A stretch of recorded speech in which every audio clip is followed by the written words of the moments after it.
As I get theme music up. Holy shit.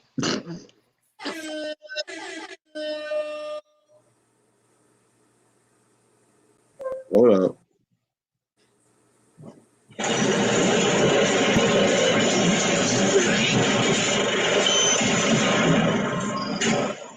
Give it a take it.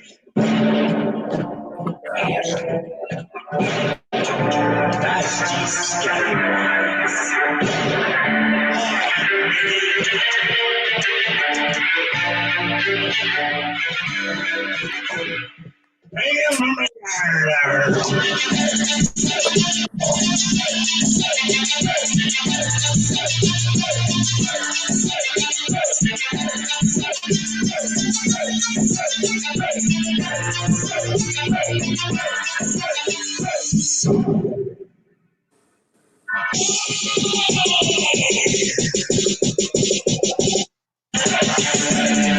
What the fuck? Lock the plank. That was bad. I just really did that. What's going on, ladies and gentlemen? Welcome to the Rumboyz Fantasy Network. It's your boy, the Admiral, the host of the Rumboyz Fantasy Network, Robbie J. And I am joined by some of the most eclectic, talented, diverse group of analysts in the motherfucking industry. Ladies and gentlemen, put it together for my crew, the Rumboyz. What's good? What's good? We got of course, to my right, my dog, my boy, Rumboyz Combat. Jake, what is good, brother? My John Jones impression? Oh, fuck. It's too early. It's not 1 a.m. I'm sorry. Yeah, I had to wait a few hours. Can we get into the script at least? Shit. It's so easy to make that joke. Oh, the wounds are fresh. As recently joined part of the Rumboyz Fantasy Network crew, representing the Give Me Money GMM Network, Bogart Godfrey. What is good, Bogart? Hey, you know what? We just going to continue to bring them that contamination-free corona climate confinement content, and they can enjoy it from the comfort of their own couch. God damn it, all those alliterations. Jamaicans. Let's go. I love it. Hey, and as always, longtime member of the crew. This man kills it on fantasy football. You gotta check out him and his co-host Terry on the Top Management Fantasy Football channel. They set it up big over there. They're hilarious. Hot takes all day. Justin, what a dude. What up, man? Yeah, we got a new episode dropping tomorrow morning. Tomorrow noonish. I'm gonna drink a lot tonight on the show. So when I wake up, get through my hangover, it's getting uploaded. Oh gosh. Hey, in the words of one of our loyal subscribers, hell no, hell yeah to both of those things, dog. Oh, hey, we gotta shout out one of the hottest riders in the game. We're gonna be joined by another one later on, our homie J Love. But as always, we got the homie Miles stopping through. He is killing it on Rumboyz.com. What it do, my dude? What it do, Rumboyz and girls. What's up, Rum crew? Good to see all of y'all again. Bro, I just want to say, eyes looking pretty nice over there, dog. They're nice and low. It's the only way I gotta be right now. But I'm here in the quarantine with all the family breathing down my neck, so it's good to just get away a little bit and enjoy myself here with y'all tonight. We're like the fucking like Justice League right now, you know, like all of us just united together. Like people don't know this, but we've already been practicing self-quarantine. Look at this show. Yeah. Right? We're doing it before it was cool. Exactly. Five different states. Exactly. Yeah. If you need people to take advice from on how to keep yourself entertained during this time frame, look no further than this crew right here. We're experts. fucking experts. Gentlemen, cheers to me, cheers to you, all the Rum boys and girls who want to do dilly dilly. We're gonna have a Dilly. kick-ass show. We're gonna have a kick-ass show. Dilly dilly, motherfuckers. Let's go. So let's dive right into the show. And as always, are you ready for some football? Here on the Rumboyz Network, it's the Friday night party on Rumboyz After Dark. We start our show off tonight with, of course, news. Actually, we're going to switch it up. We're not starting off with football, so I retract. We're actually going to start off in Jake's department for once. Your department does not go last. Right. We start For all the wrong tonight, reasons this time. Let's Instant love. of course, news of John Bones Jones going to jail in Albuquerque, New Mexico for negligent discharge of a firearm and driving while intoxicated. This is your shit. So we're gonna let you start. Okay. You're right about So, it. yeah, the UFC side of it, I don't think Dana can punish him because he is not an employee of the UFC. He's an employee of the commission at this point. He's a contractor. So he's probably going to be in some trouble. I don't think there's much jail time, maybe a month at most, but this is a bigger issue. He has a problem. There's no reason to be in a parking spot in the middle of downtown Albuquerque at 1 a.m. drinking by yourself or with one friend. Did And you firing see off where a gun. Did you see where it was located though? I did, yeah. I watched the video, sadly. It was not a good scene. Did you see what's across the street from there? I did not. I was watching him trying to walk, and it was not. Oh no, it's a gentleman's club. Is it really? Yeah. Oh my god! I did not know So- this is the story. Yeah. Yeah. Insider He was information. actually something, right? But another thing about this, which is really ironic, is he was talking about keep the kids away from the playgrounds, keep the kids inside, don't go outside unless you have to. Well, I'm going to say this now, and again, it's an issue. He has problems, but the best way to stay quarantined away from people is being blackout drunk in a car at 1 a.m. firing gunshots in the air. No one's going to bother you. So he did his job there. He just went to jail and might serve a month in prison for it. He tried. I'm there. So wait. Before we go on to Bogart, yo, listen. So here's what it's sounding like now to me with this new breaking news that just has now hit us with. My man was from 12 to 1 o'clock, like midnight to 1 a.m. in the morning. Where, by the way, nothing good happens at all. Trust me, those are my hours where I like to function. Okay, that's where I live. So, with that being said, and with that being stated, my man went from looking at some titties, some quarantine titties, to quarantine jail. Wow. Yeah. Done. Like, come on, Bogart. I'm just I'm upset because they shut down all the strip clubs out here. This ain't fair. Dude, this is not fair. I can't even see the fucking bullet hole strip clubs that we have here. New Mexico Hey, wild, man. guys, That must be Jones like shot some. straight up into the air. That must be some Native Who's the American light? strip club or something, because it's like off their own. They got their own set of rules or something. He's out there on the reservation. No, then he wouldn't have been arrested though, right? Yeah, if you're John Jones though, you could just pay him to open up, and he's the only one in there. They're Yeah. still practicing, less than 10 people. Chicken wire fencing. I'm sure John Jones really, really helps the nightclub economy in Albuquerque, New Mexico very well. I think that's pretty on lock, and I think he's the biggest Him and patron. BMX keep him alive. But in all seriousness, no. With their My jumpsuit. final joke is, or not joke is, he has a problem. He really needs Bogart, help. feel free to jump in. Let Bogart He's got a in. real substance abuse problem and needs fixed up. Check this out. Correct me if I'm wrong. Bones Jones is an African American gentleman, correct? Yes. No, you can't. Right? Last time I checked. Hey, As far as I know.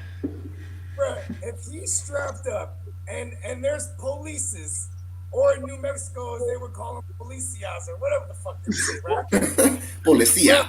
If they're throwing down, I mean, on, we've seen several black young get dome called by policemen. I mean, if he's drawing down, he's thinking it's his last breath. You know what I mean? He was just fucking drunk firing shots outside of a titty bar. Like, motherfucker thought he was the Black John Wayne. Okay. All right. Yes, that's right. You did say that.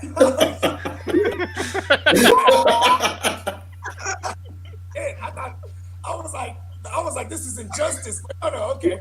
He was outside the titty bar shooting his gun off. All right. Well. Hey guys, it is alleged. It's just the bullets match his gun. It's alleged. It's not official. That's and the gun was found in his car. Okay, OJ. Yo, he literally pulled a fucking OJ, except he didn't just murder. Except this time he didn't murder a white woman.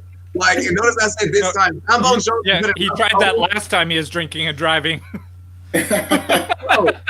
Bro, here's the thing. John Bones Jones has been in so much trouble from fucking cocaine to goddamn Michael Irvin effect. Hitting a pregnant lady with a sports car. And fleeing the scene. Evidently. Yeah, fleeing the scene and then coming back to grab his bag of cash he forgot.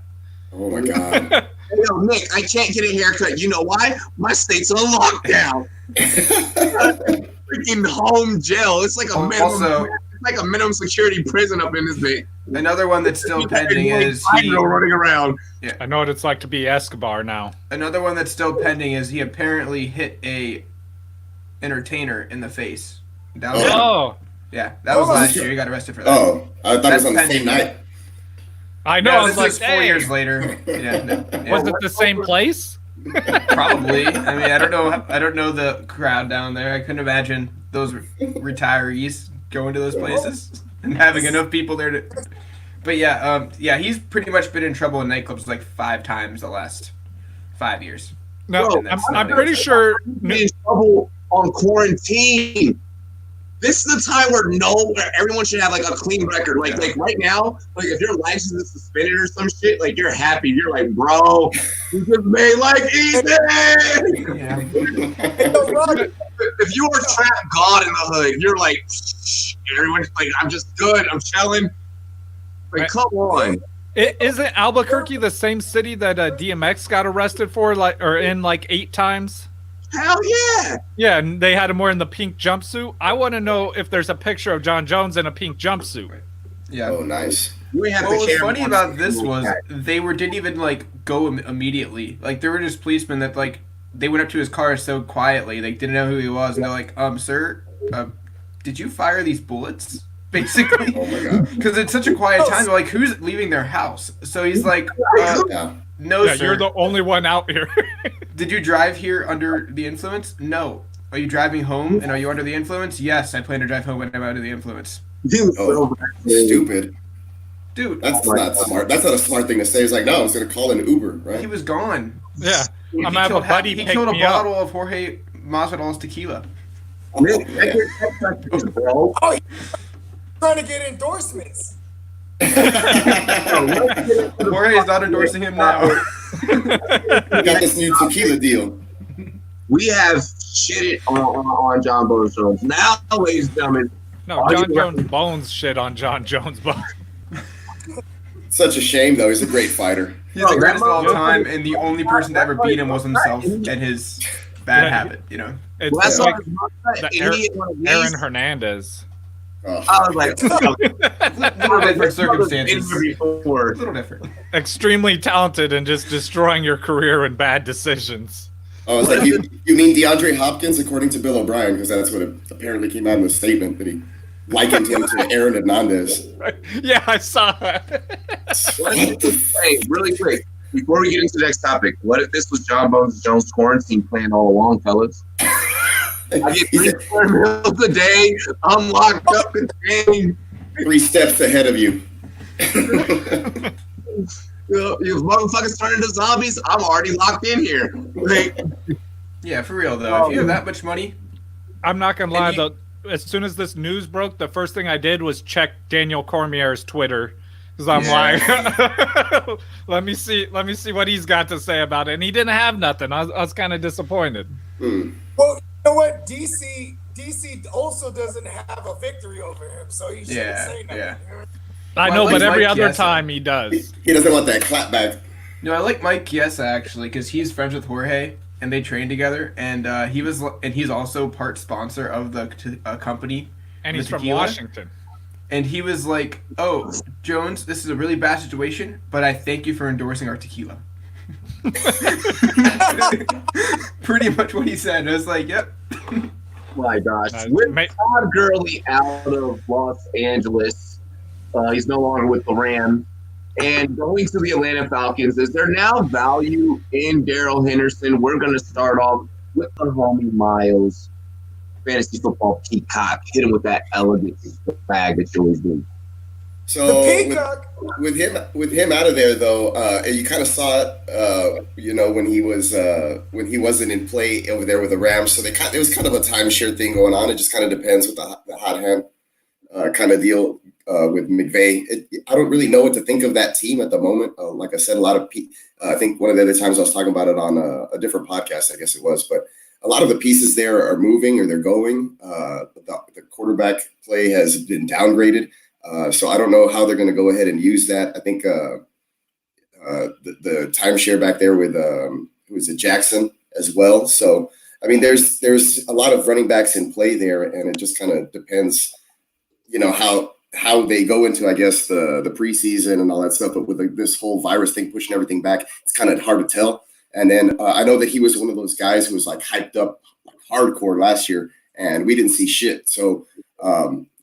Not major deep insight there, but I'm just going to tell you, like, that's a whole mess for me as far as it goes. I think I've done a couple of mocks and some actual dynasty startups, and I haven't touched anybody as far as those guys in the backfield just yet in any of the ones that I've done so far. But it's probably something that I need to look a little deeper into. But like I said, I think it's kind of murky waters with the running back situation there at the moment, and their whole logo situation as well.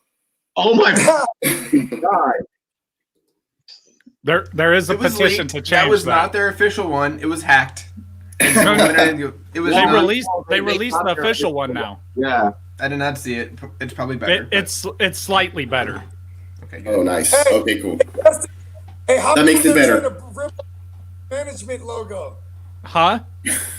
They're trying to rip off clock manage. Right? But they failed. Mine's still better. Yeah, way better. They should Way hit me better. up. They should hit me up. I'm open, to making them a new logo for a good price and a sponsorship on my show. I'm gonna steal Bogart line. Rams, give me money. Yes, man. Oh my God. Really quick before we get into the next take, Blake brought up something very important here, guys. Because I have an email from YouTube, pretty much because of the content flow that is going out right now. Because motherfuckers have to create content now. Now everyone is born there a content creator. Notifications aren't being pushed out, like stuff's not appearing in people's feeds. So I do apologize. Make sure you guys do share, and that's going to be the importance of showing the strength in our numbers and really sharing the content and getting everyone on the same page. Bogart. Hold on, real quick though, before we get to Bogart. Right.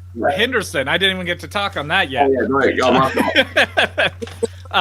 No, but I actually had Henderson before this whole trade thing or release and then signing of Gurley happened as one of my sleepers. I think we're all a year early on Henderson hitting because my reason why is they put Brown back there hoping, try and get something out of him, and he did not produce while he was back there. Henderson wasn't amazing, but he produced better than Brown did, and he's still young. Like, they put that draft capital into him. He's still developing. So I think that he's going to come out, look even better, get more opportunities, and in fantasy, opportunity is king, and he's going to take those opportunities. I love his college tape. I mean, he's a great back, so he has potential, definitely. But like I said, it's a murky situation over there. It's like, what are they going to do? I feel like they're always trying to give a different running back the damn ball. I don't know. That's just me, though. Hey, a damn good back and really awesome to watch on film. But god damn, sitting directly next to that motherfucker in an interview room. Hey, y'all have you ever thought of what it would be like for you as an analyst to interview Shaq? Yeah, Oh, you know, I would we're going like court it. and we're going down court and I felt I missed the free throw.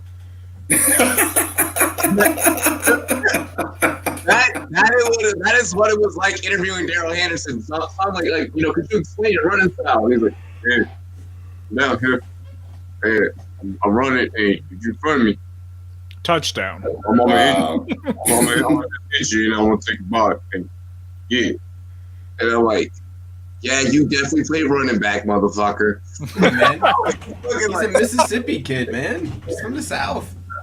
bro, hey, Yes. I'll drop the interview and people be like, damn.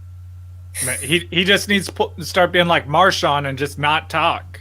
Bro, that's why I was like, this is my early stages for like interviewing Marshawn. I'm just on your show so I don't get fined. I'm like, who, nigga? I sent you an email. Bogart. Yeah. Okay. I'm about Malcolm Brown because I remember like 2 seasons ago, Malcolm Brown was a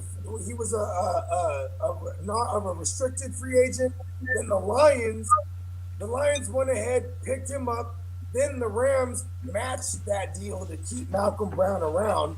Maybe because that was the precursor to them knowing what we didn't know about Todd Gurley. And like, I'm, you know, as much as Darrell Henderson hype there is, or Darrell Henderson, whatever have you, right?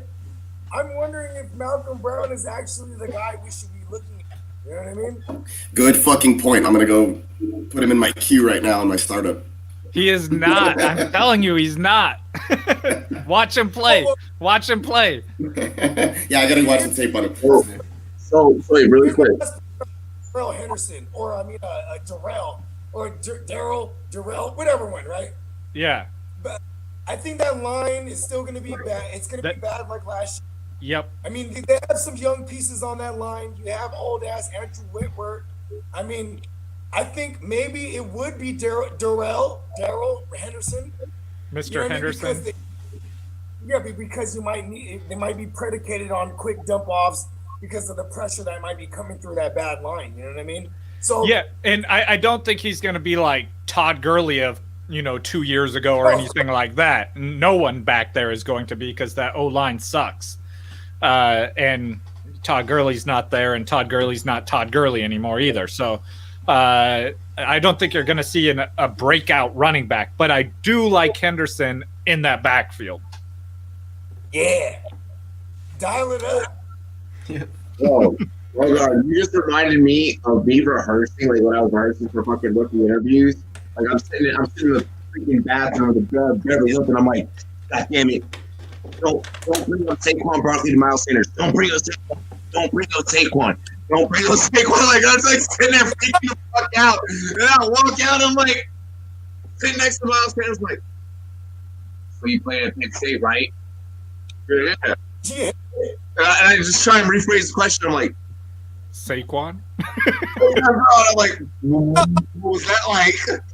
Because like the whole time I'm thinking, I'm like, well, like, wait, what was that like? I'm like, I want to know, but like, I knew before the interview they were like, don't do that. That's what you shouldn't do that.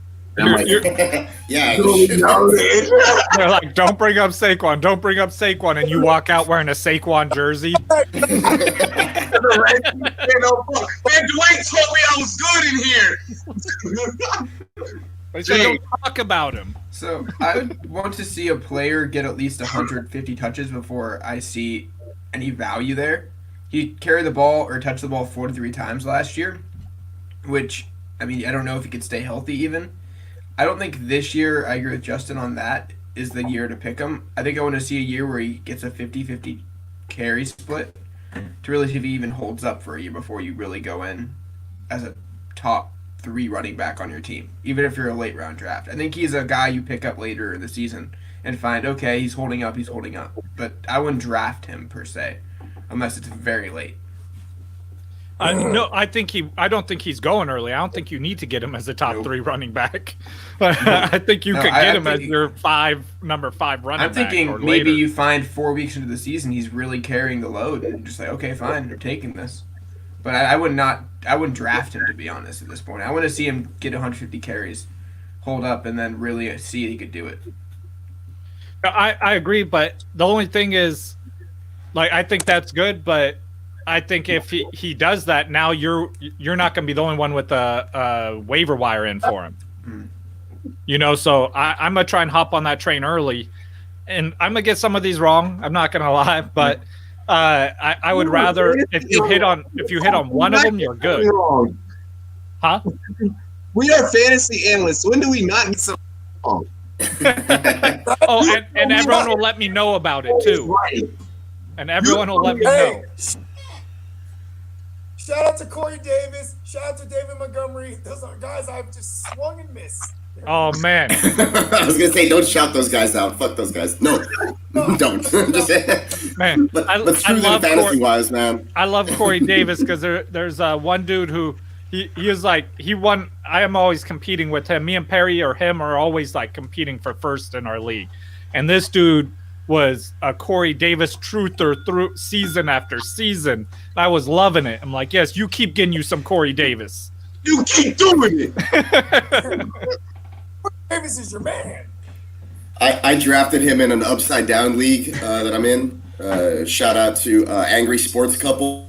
That thing, it's Yeah, I love them. yeah, it's a tripped out league where you have to play starters, but you get positive fantasy points for negative plays.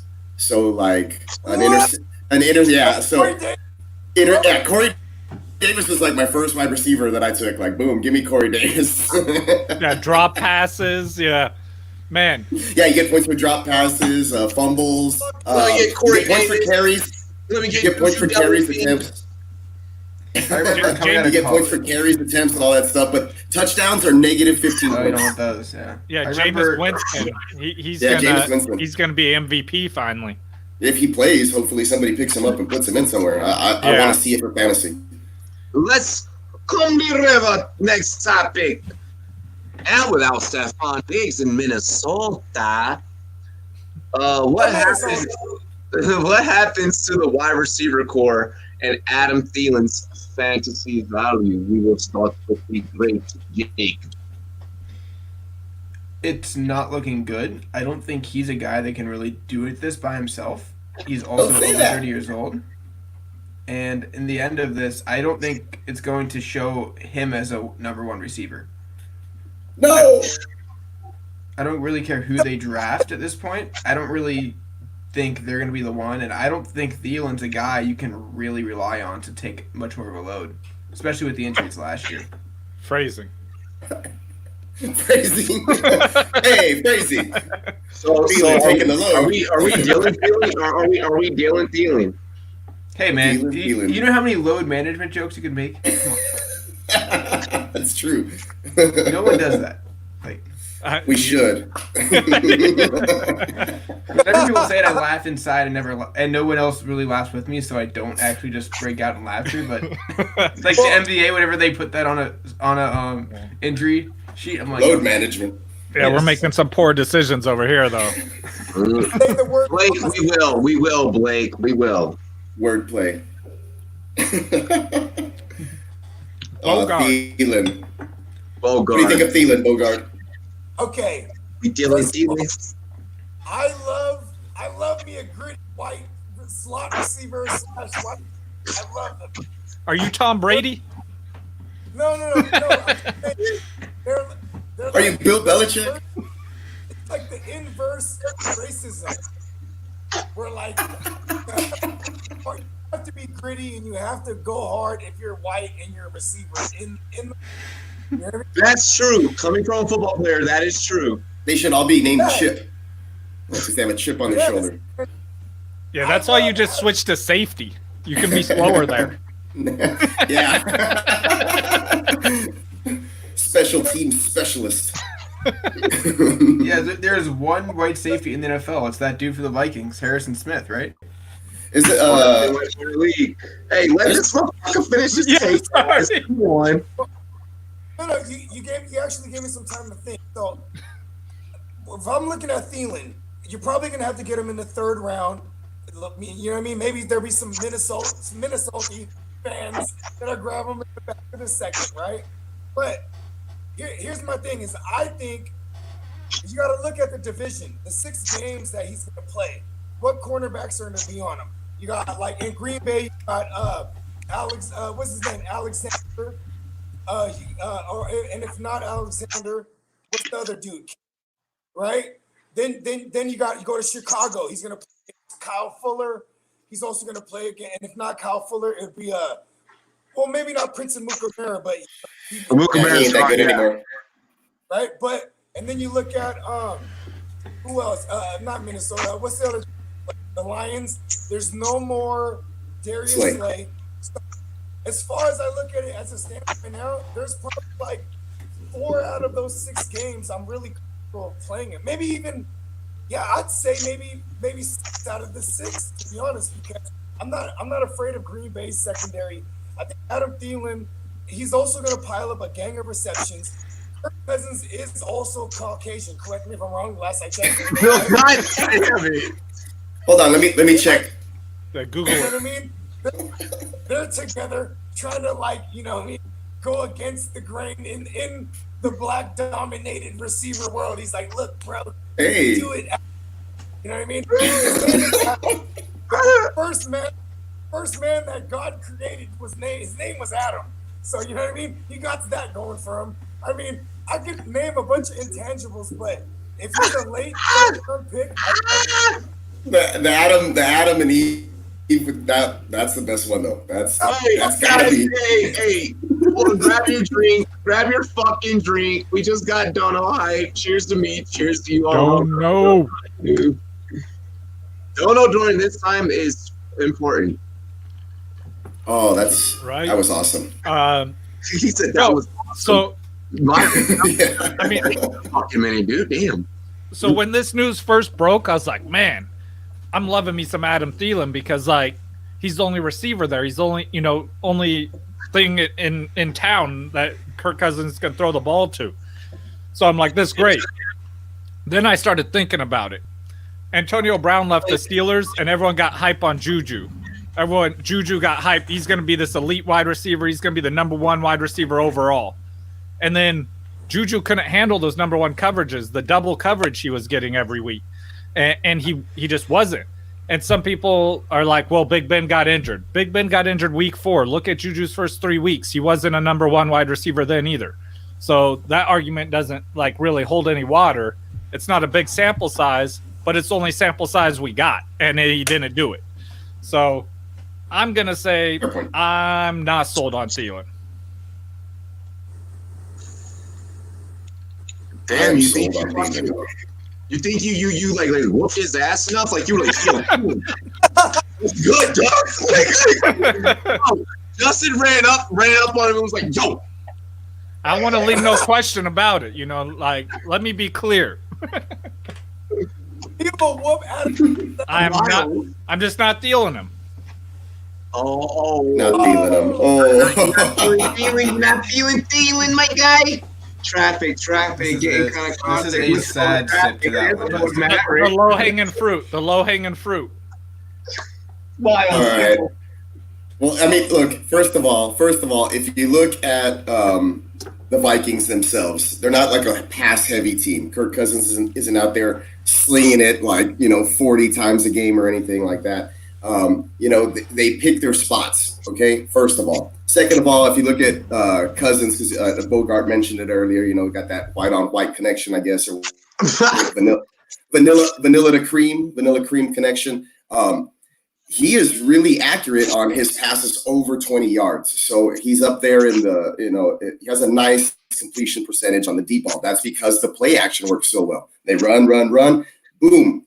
Guess why those guys are open downfield? You know what I mean? So he's going to see, regardless of who is covering him, whether it's number 1 DBs or whatever, trying to lock him down or whatever it is. Look at his footwork. He has a great, I'm going to go ahead and do phrasing here too. He has a great release package. So his footwork is good. It's just almost on par with Stephon Diggs, one of the greatest route runners in the game right now. So the white dude has some game. He can get open. I've seen it. He's very quick. He can hustle downfield. The only knock I really do have on him is the fact that he's gotten a little dinged up, especially last season with the soft tissue stuff. And that's always something that I kind of worry about with dudes who rely on, quickness or speed, to have an advantage. So other than that, though, I'm feeling Thielen, and I will pick him up where I can as my wide receiver too. As him being a number one on the team, I'm feeling pretty comfortable with that. I like it. So where I come in, I don't know how I feel about Thielen. I'm more confident in Bisi Johnson as a sleeper pick right now. I was going to mention him. Yeah, BC. But I didn't. I got you. Hey, the homie got the same last name. No, I'm kidding. No, for real though. I feel more confident picking up Bisi Johnson just because I feel like now that in terms of the shadow report, we're going to be seeing a week-to-week basis where Thielen is going to be double covered. I look for them to go into more two tight end sets. So I also look for Irv Smith Jr. to now start getting reciprocation some touches. So I don't know how Thielen's going to ball. So because of the shadow report and what I'm projecting of what that shadow report is possibly going to look like in the future, just a little, foreshadowing here. I'm going to go ahead and say that that's not the receiver on that offense that I'm going to go for. Kirk Cousins has done more with less. Having Stephon Diggs was actually an upgrade for him, and he was still, in my eyes, mediocre with them. And that's coming from a Redskins fan. So I mean, with that being stated,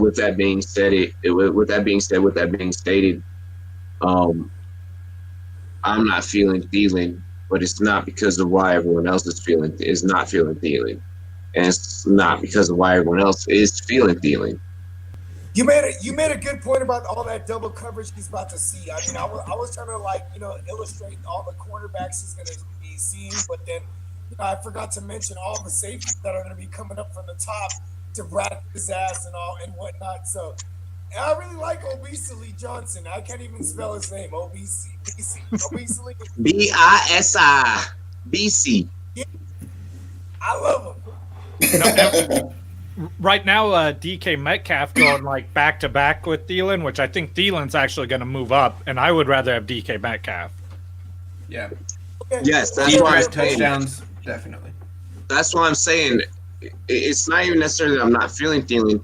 I know that I can get to a position where I can get Thielen, but I'm not stealing Thielen at that position because I know that DK could be right there. Now, if I miss check this out. I was going to say, check this out. These are guys that went before Thielen in a startup. Tyler Boyd, Terry McLaurin, Tyler Lockett, Allen Robinson, Michael Gallup, Deebo Samuel, DK Metcalf, DJ Chark, Keenan Allen. Okay, so I was starting to get a little higher class. I would say like 3 or 4 of those guys I was okay with. But I mean, I'm also not okay with. 4 to 6 I was good with. I was rocking with about 4 to 6 of the homies. Allen Robinson for sure. Yeah, there was a few, but I was like, I'll take him in the 8th round of this startup, So 8th round's not bad. That's not bad. I felt okay with that.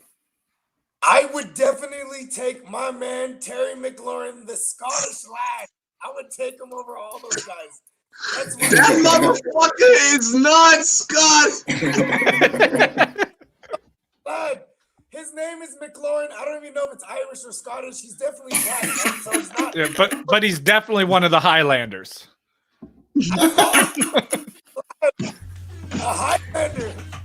Hey, yo, someone clip that and send that to Terry. I was gonna say my last name's Peacock and it's Irish, but I got some cousins that are straight up black, but through marriage, but still, and they rock the last name, like no problem. So, Miles, we can. You never know. Your first name is fucking Miles. Bro,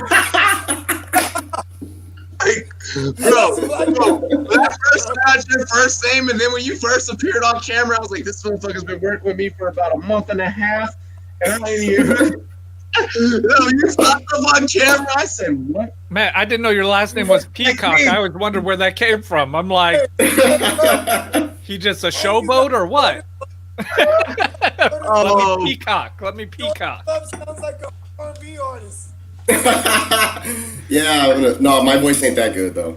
I can't do that. No, Miles, yo, when you first do hear your name, you do sound like you're one of the members from Call Me Bad that just decided to leave right before the group broke in the 90s. Like, yo, you're like, you up. I gotta walk on this beach. Fuck that. With the shirt like open. Oh no, let's not do that. hey, just so everyone knows, his Instagram name is Muscled Up Miles. No, that's because I used to own a CrossFit gym, and so like when you get on the rings and you go all the way up, that's called a muscle up, and that was like one of my favorite exercises. Sure. So, hey, look at his goddamn shoulders. That shit's eating his neck. Let's get to the next topic. Does Darius Slay being in the NFC East make you shy away from NFC East receivers? Oh shit, I forgot what order I'm about to go in. Miles. Oh yeah. Yeah. Good looking out. No, I don't like to shy away from top receivers just because somebody moved into the division or their defense they've added somebody who's supposed to be locked down or whatever it may be. Darius Slay is just like begging to be let out of that situation with the Lions, and good for him.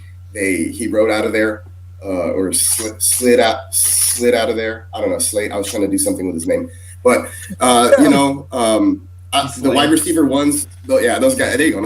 Those guys. Just those straight up wide receiver ones or whoever they are for the various offenses are going to ball regardless most of the time anyway if they're top notch. So you don't really look too much into matchups that often. It just depends on who your receiver is, in that given matchup. But I wouldn't shy away from those other receivers in that division just because somebody moved into town. Miles, I love you, but I'm gonna disagree with you again. Good. That's why we have discourse. Yeah. Amari Cooper. So Amari Cooper's in that division. That's not a wide receiver one. I agree with you. That's not a wide receiver one. I agree with you, but he's being taken as one in drafts. And he's a wide receiver that's known to disappear.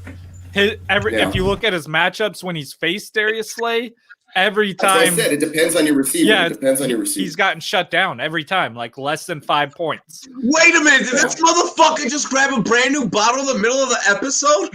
What the fuck? He came prepared. Grab that shit from his closet. I don't even know where it came from. He just pulled that shit out of nowhere. Continue. But yeah, he shut him down every time they faced each other. So I think like for him specifically, that's a person who I already was fading on Amari Cooper from where he's being drafted. And he just fell down right? That's what I'm saying. What I love about Amari Cooper is the number 2 receiver on any team he's on is just as valuable as he is, but you could get him 3 rounds later. Yep. No, totally. I get you. Makes sense.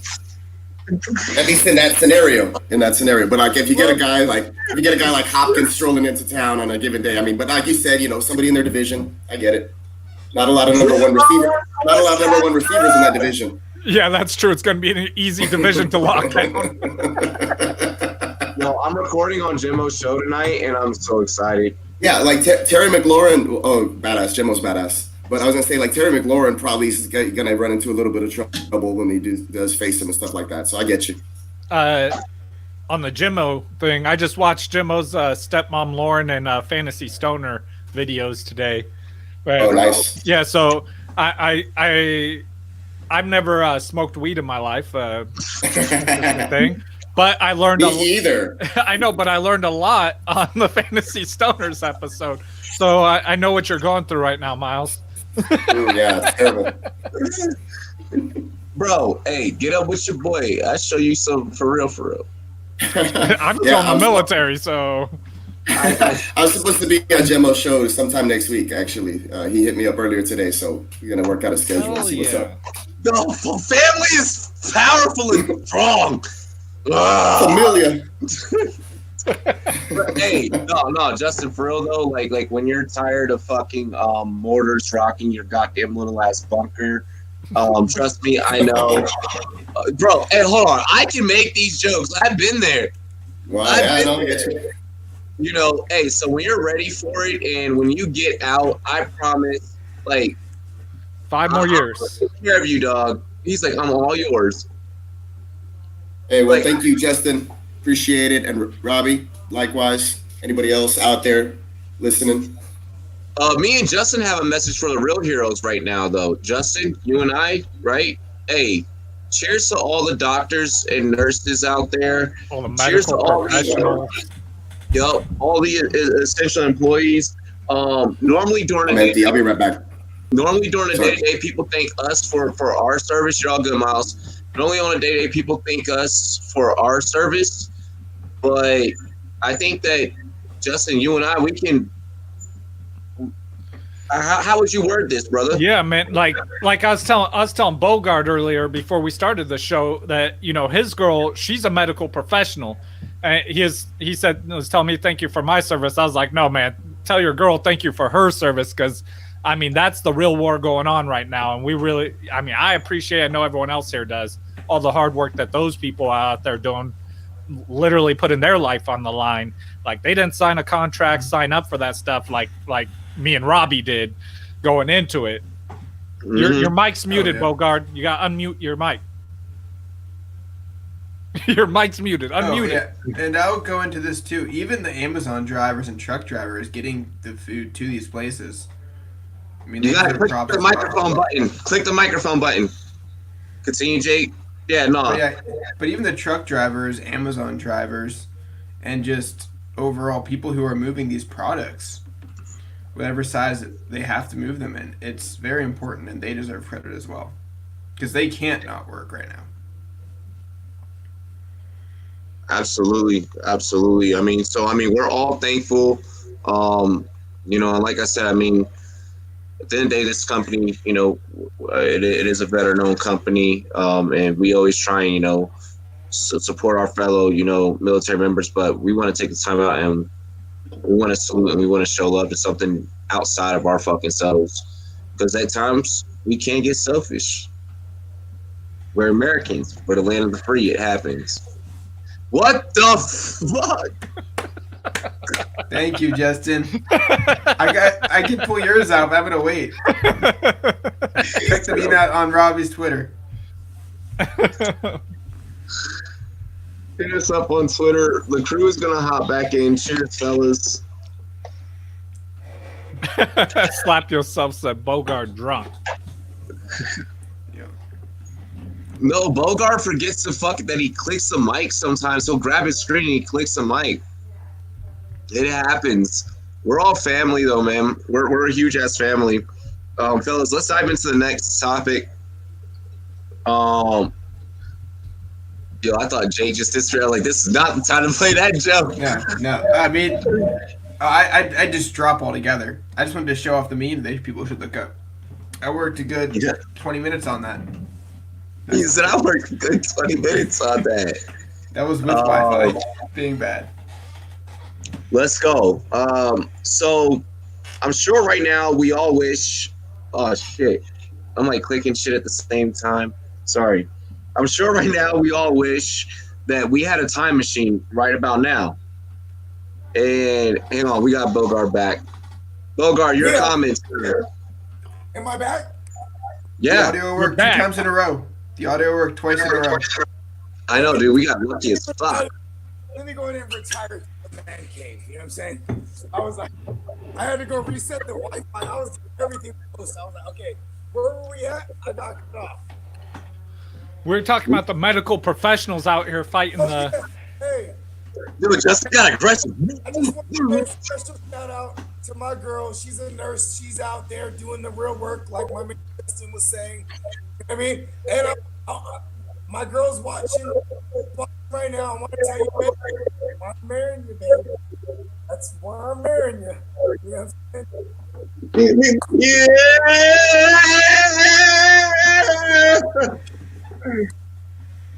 She's the real hero, bro. You know what I'm saying? Matter of fact, I legit went upstairs. I was like, babe, what did I do? It says the microphone is ruined. And she's like, splashed beer all over it or something. And I'm like, I just opened the beer. I'm like, I love my girl, man. Shout out to my girl. Fuck Shout out yeah. to all the nurses, all the doctors, everybody that's doing the real job. Like the thing that's most unfortunate is I'm legit from San Jose, California, from Santa Clara County, and we legit And that happened. have the highest rising numbers of corona cases right now in the nation. We have the highest. Shit is crazy. Can y'all still hear Yeah, me? man. Yeah, we got you, bro. Yeah, it's wild. There was a long pause. I was watching everyone was. No, my wife was like, they're skin at the bottom of the sandwich. Like, I forgot to slice that off. I was like, that's fine. It's protein. It's good. Yes. So right now, I'm sure that we all wish that we could have like a time machine, if you will. But let's break away from our norm. Normally, we cover the current day-to-day news. Let's break away from our norm. You can bring back one quarterback, a wide receiver duo, and a running back from history to join your team's organization. Okay, your favorite team. All right. When you say wide receiver duo, does this mean do all these players need to be from one team? They don't need to be from one team. So you can you're it's a past and present fantasy draft. It's like if you were to be like, man, I want to combine fucking Mahomes with Moss and like some other shit, like and fucking Lynn Strong, like yo, you could be crazy as fuck with this as you want to. Can I go chalk? Can I go first and go chalk? Okay. Go ahead. Yeah. I don't even know who Chalk is Go ahead, on man. this. Go ahead. Go for it. I think mine are different anyways. I don't think people will take mine. So All right, let's go Bogart. Bogart might steal some of mine. Joe Montana and Jerry Rice. God damn it! Oh, They were all the wait. wait.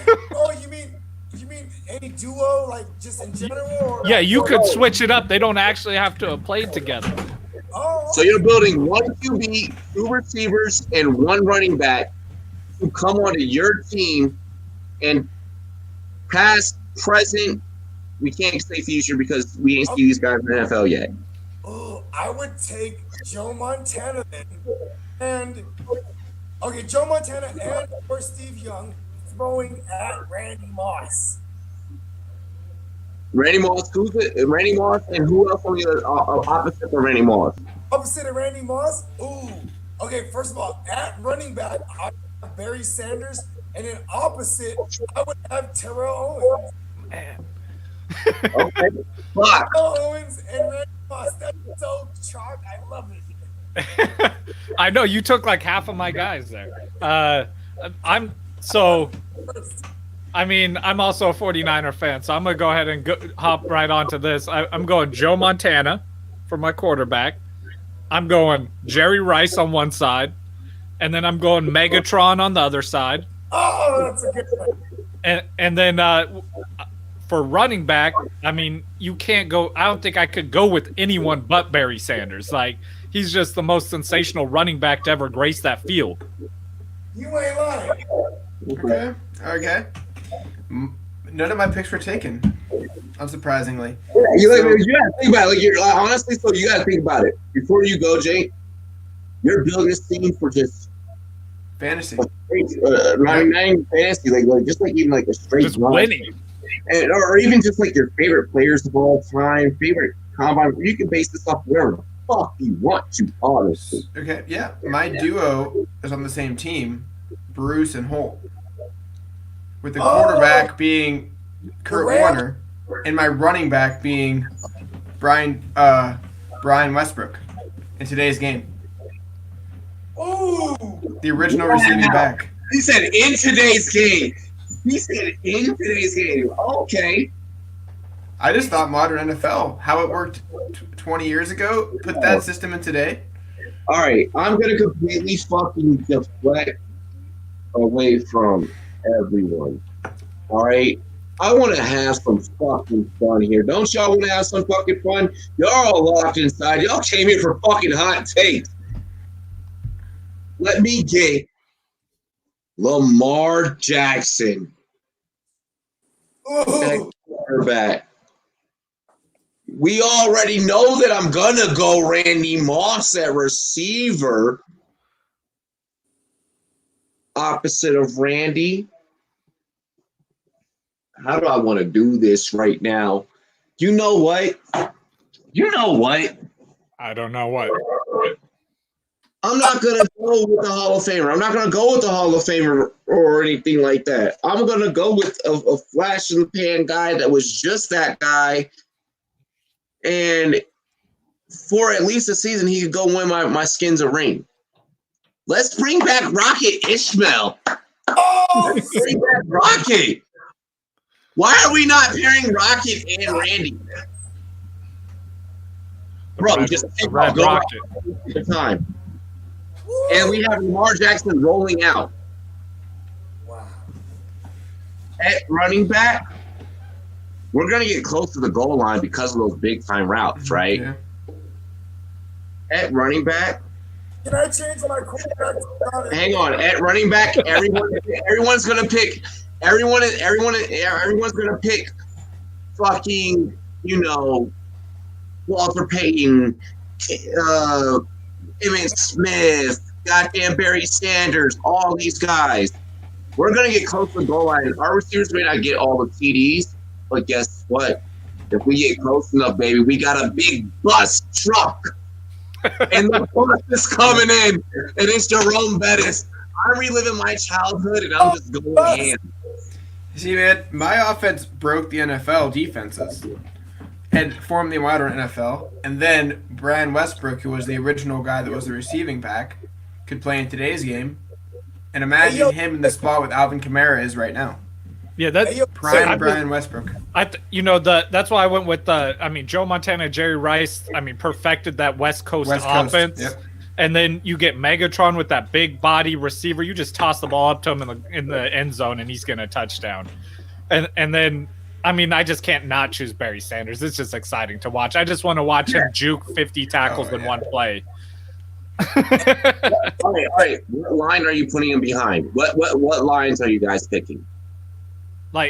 Are we choosing I'm One assuming unit. one Together. team. Unit together. I'm taking Dallas's Ooh, the line Hogs. from 3 years ago. All right, you got Dallas's line. Taking the Hogs. Whose line do you have? The Hogs, man, behind Doug Williams. I'm taking the Hogs.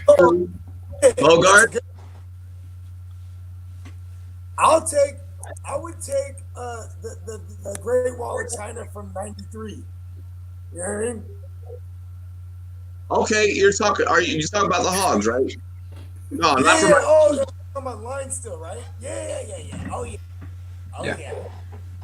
There we go. That was the greatest O-line of all time that never had a Pro Bowler. Actually. Hey, y'all can still hear me, right? Am I still? Thanks. Yeah. Yeah. we can still Yeah. hear you. All right, We had Miles. You get one QB, a wide receiver duo, and a running back. And I'm going to give you an offensive line. We didn't actually. No one picked tight ends yet. We'll pick tight ends just to complete a whole offense. When you get done with yours. This is all. Is this year or all time? This is all time. All time. I just saw you look the pin. So if you want to do this not off the top of your head and write this on paper. Well, it's because I didn't know where you guys were at already. Who you had already picked. That's all. You are tight ends and we can do your whole team. If you want, we can do our tight ends and you can do your whole team. Yeah, go for it. That way you guys don't mess up the flow. So, All right. you go first, and I'll go Robbie. All right. Or you want me to go first? Yeah, we can just go down and he has the most time to get it together. The tight end that I'm picking, like I said, I got Lamar Jack at QB. He's gonna be rolling out. He's gonna be doing big things. I want Tony G to go up. No, fuck that. I retract that. Not Tony G. I'm going to Antonio motherfucking Gates. He's never won a ring with the Chargers. He's gonna now win a ring behind that Redskins offensive Hogs line. Then he's got fucking in the backfield. Goddamn, who did I say again? Jerome Bettis to hit at the goal line. We got Randy Moss and Rocket Ishmael as our receiver duo, bro. Yeah, that's what I'm doing at tight end. I'm going to Antonio Gates, jump ball all day in case we do got a pass in the red zone. Jake. Oh. Well, okay. I had the Hogs line as well. My receivers and quarterback came from the same team. The greatest show on turf. So I took Bruce and Holt as my receivers with Kurt Warner in his prime. Big fantasy numbers, big wins. As well, when you build that, you got to need the security guy, but a guy that's more physical because those guys weren't that type of way. So Gronk is my tight end. Look, I just want to take Hernandez just because of it. He was a killer on the field, man, and off the field. Justin, your tight end. Oh man, I think I'm gonna have to. Man, this one's probably the hardest because you got to look at the buildup of your team, what you're looking for. You know, do you? And I think I'm gonna go with a recently retired tight end here with not recently retired, recently dropped and signed tight end, Greg Olson. He's great all around tight end, and he can block. He's one of the best blockers at the tight end position. Tony Gonzalez, Shannon Sharp, holy fuck. Yeah, I was looking at Shannon Sharp and Tony Gonzalez, but I want a blocking tight end. I want someone that's gonna level the linebacker on the other side because Barry Sanders has never had any blocking, and I want him to break this rushing record for us. No, I was like, someone's gonna be real bold and go like Mark Andrews or some shit, like for present day. Like he can do both blocking and pass. Like, yo, dude, all right, go guard. You took mine. I was gonna say Uncle Shannon. You know what I mean? No, yeah, Shannon Sharp was my second. Yeah, well, He's still available. That's yours. That's yours. Yeah, that's mine. And this is why I say it's because, you know what I mean? Like he was fruitful and he flourished in the goddamn Mike Shanahan system. And then even till this day, the Shanahan thumbprint on offense is all around the league, even with Kyle Shanahan. And we got George Kittle, you know what I mean? We've seen the Shanahans with Jordan.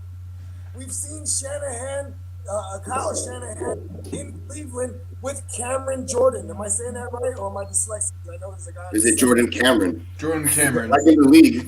Yeah, they gave him 2 career years and then he tanked. Jordan on the Saints, right? Yeah. But see, I remember Jordan. I remember every goddamn tight end. Even in Atlanta, when Shanahan was in Atlanta, goddamn Austin Hooper, like the tight ends in the Shanahan system. I hate it, but I'm going with my man Uncle Shannon. Okay, you're going with Shannon Sharp. Miles. Yeah. Yo. Remember, a QB, a wide receiver duo. They need to be on the same team, the duo? Huh? Jake went with the greatest show on turf. Yeah, I mean, they don't have to be, but I just did because I didn't. Because I did it with the idea of you get the quarterback points and the receiver points as well as ones on the field. So for fantasy. Nice. Yeah. My mind went with fantasy football plus Madden at the same fucking time. Yeah, I went Jerry Rice and Megatron. Oh, you took so let me scratch some of those guys off of my list. But no, so you get one quarterback, a wide receiver duo, a running back, a tight end, and an offensive line as a unit. And somebody took Moss already, right? Yeah, you can choose the same. I mean, I think a couple of us did. You can choose the same, but I mean, I'll do my own. Like, hold on, with you, Miles. Bro, make sure you guys check out Miles. Hit all of his articles on Rumboyz.com. The man is dropping fire. Yeah. Not only I'll do some. I got some fantasy risers and fallers up on Rumboyz coming up pretty soon, probably by the end of the weekend, and I'll have something also on PJ Walker signing with the Panthers that I just finished up earlier tonight before the show. So that should be interesting. I think that he could push Teddy Bridgewater a little bit, but we'll get into that some other time. This kid said I got a promotion a week ago, and I'm about to show my ass. Go ahead, Miles. All right, cool. So my quarterback then, I'm going with Michael Vick. Just scrambling human cheat code, like badass. I love Michael Vick. I mean, aside from the whole dogfighting thing, he was able to come back from that and, make it right. You know what I mean? He admitted that he made a mistake, and a lot of people have in their life. And, second chances, I believe in those. So I'm glad he was able to do something with that and have a lot of props. Kudos to Michael Vick for doing that and coming back and still balling, until the end of his career, and still balling in flag football, as a matter of fact. Damn. Anyway, so for my wide receiver guy. Yeah, so sorry, no. For my wide receiver duo, I'm gonna go with Steve Smith, senior, or whatever the hell, right? How many times did you change his name? Right? Yeah, senior. Yeah. And then and Andre Johnson, the great Texan, just a nod to that. So I love me some Steve Smith too. I thought about that too. Well, I love both those things. I love this team so far. Keep going. So I got that going, and then I wanted to go. I thought I heard somebody say Tony Gonzalez, but you didn't take him, so I'm definitely going to take Tony Gonzalez because that's my boy. I used to play with him in Madden all the time back in the day, and like just little whoop, and then he was always going to catch that shit, and he would go dunk it in the field goal post afterwards. So props to him, Hispanic, Latino representing. And then for my running back, I was kind of torn. I didn't know where to go at first, but then I thought, who's the most badass running back of all time, in my personal opinion, who I'd probably want to hang out with and then take a couple years off from the NFL and then come back, Ricky Williams, of course. So I'm going to go with Ricky Williams on the running back. So Miles, I look forward to you commenting on our YouTube videos because we're giving away an autographed Ricky Williams jersey. I saw that. I saw that. I do. I will comment. Plenty. Well, I'll write a whole article in there. No, he will. And what was your offensive line? Oh shoot.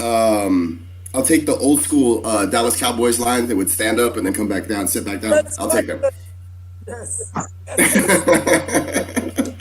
So I don't know what year that like is. The NFC East lines, I guess, because Right. Yeah. Let's go. I like. You took the Hogs. You took the classic Cowboys. I took the Cowboys from Zeke's first year. Oh, there you go. No, I love all the takes because honestly, like if we were to play this shit out like in like a Madden simulation or something or the other, like Crazy. Well, with my pick, I have 3 players that maybe like a 97. with Warner and the receivers. Randy and Rocket Ishmael in my offense. Like you're not. Yeah, I think both my thing wide with me is receivers I are would have seen rated Brian 99. Westbrook play today because he would have been perfect for today's game. And he was such a nuanced guy, different then, and he would have lasted longer in today's less physical game. He would have killed it. So I loved watching him play for the Eagles, and Barry Sanders behind a good offensive line. Shout out to McNabb. I couldn't and pick Marshall Sanders Faulk because for I the had a left. throwing offense. I'm not gonna run the Sanders all the time Well, and let's- get the touches to my backs. Hey, Jay, what about Otto Graham? Oh, dude. Yeah. I thought about going old school like Fran Tarkenton. Like I thought about it, dude. But then I was like, Michael Vick is probably available. Bro, Yeah, those guys, I don't know how they translate. Otto Graham was probably Yeah, it's tough. the most winningest Yeah, guy. that's the problem with going back too far. Is like it's such a different game. I just picked a Ryan line where they were like all played 2 250. ends. We have one more present day topic before we get into some more fun this or that type of past or present shit. Should the other sports return in July, August time frame? Should the NFL hold off the start of their season just for view's sake? Or should they just be like, we're the NFL, bitch, fuck it. Start Which way with we Jake. going? Okay, I'll start. I think at this point the NFL has to start off the season later, because I don't think people, if this thing keeps going like I think it can eventually, will have the funds to throw in Sunday Ticket into their books and actually reasonably afford it. They're not going to really gain in viewership. The best case for them, I think, if they want to start on time, is cut the preseason altogether and then start regular season. But you cannot start the season at the same time, do the preseason, because I don't think this is going to slow down anytime soon. And if you're not going to start right on time for the regular season and skip preseason, I don't think you should consider moving the season forward in a way of like, we're going to move it 2 weeks and do this, or we're going to go back 2 weeks and say, okay, fine, we're going to start the season this week and then do almost these practices that would be simulated preseason, because I don't see any way you don't move the season forward if you want to have preseason. If you don't want to do preseason, start regular time. So I respect Justin. No, it's Justin. Go, Justin. Please. I respect that, like what you're saying about the money for the buying like Sunday Ticket and stuff like that. But outside of that, like, I don't think the other sports affect them. The NFL is like, no. I'm not gonna watch basketball instead of the NFL if the NFL's on. I'm not gonna watch hockey instead of football if football's on. So the NFL, they're the cream of the crop when it comes to sports. People are gonna watch it. So I think the NFL's dead set on starting on time. Like they're like, we're not moving the draft, we're not changing shit. Like, you guys adjust to our schedule, and I'm down with that. I want it to go on time. Right. I mean, granted, I'm also getting paid still, so I'm in a little bit different situation than some people out there. My concern's the training camps. You can't get training camps together right now. Yeah. And I don't see it happening the next 2 months. So you really need to figure out how you're doing all this preseason stuff, because you're not going to start a season with these. Next 2 months, no, but I think after 2 months we'll start, things will start mellowing out. I hope you're right. Yeah, I mean, I'm no medical expert, so I mean, I'm just spitballing here, but that's how I see it.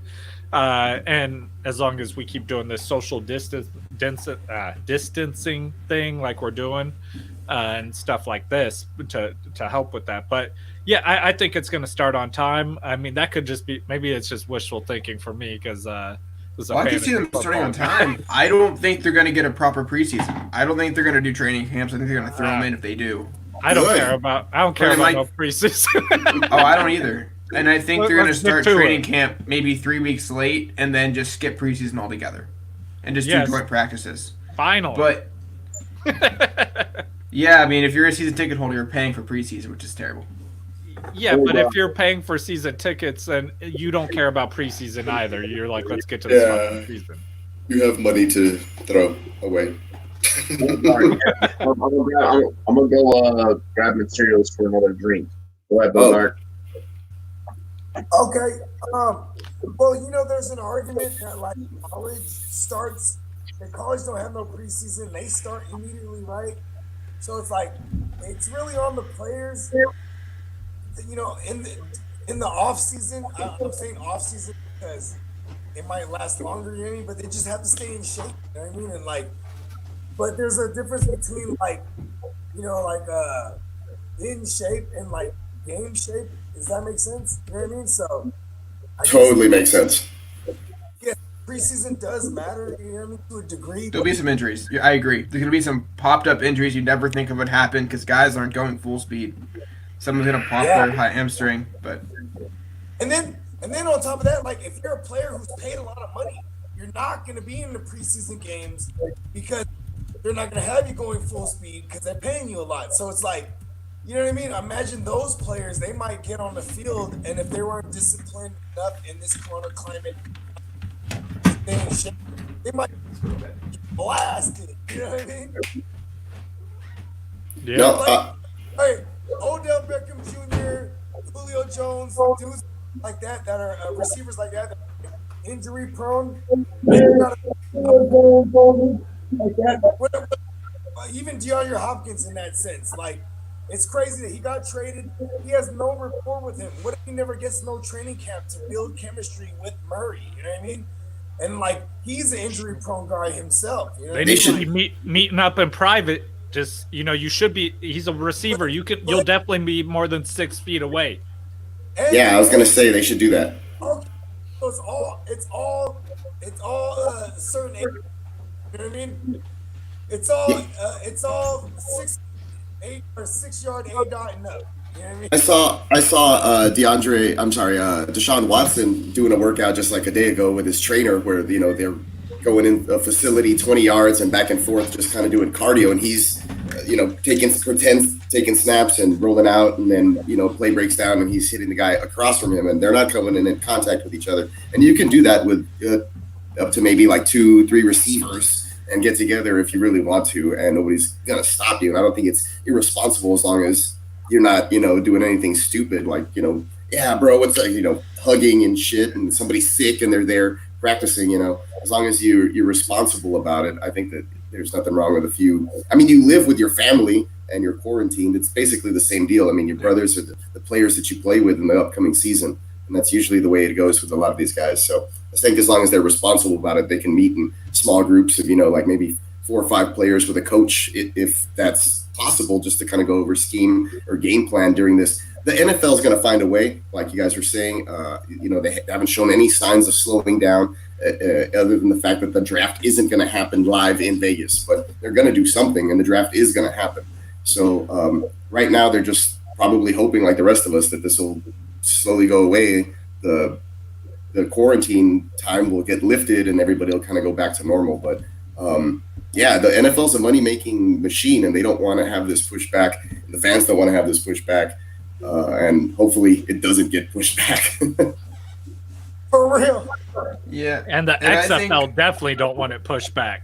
I was going to say, like, you were talking about, I won't watch anything else. I was like, well, XFL is football, so I will definitely watch the XFL too if it's on, and they don't care. Yeah, but this is a bad year to be a undrafted free agent, because I don't think there's been a chance to prove yourself if you're not drafted.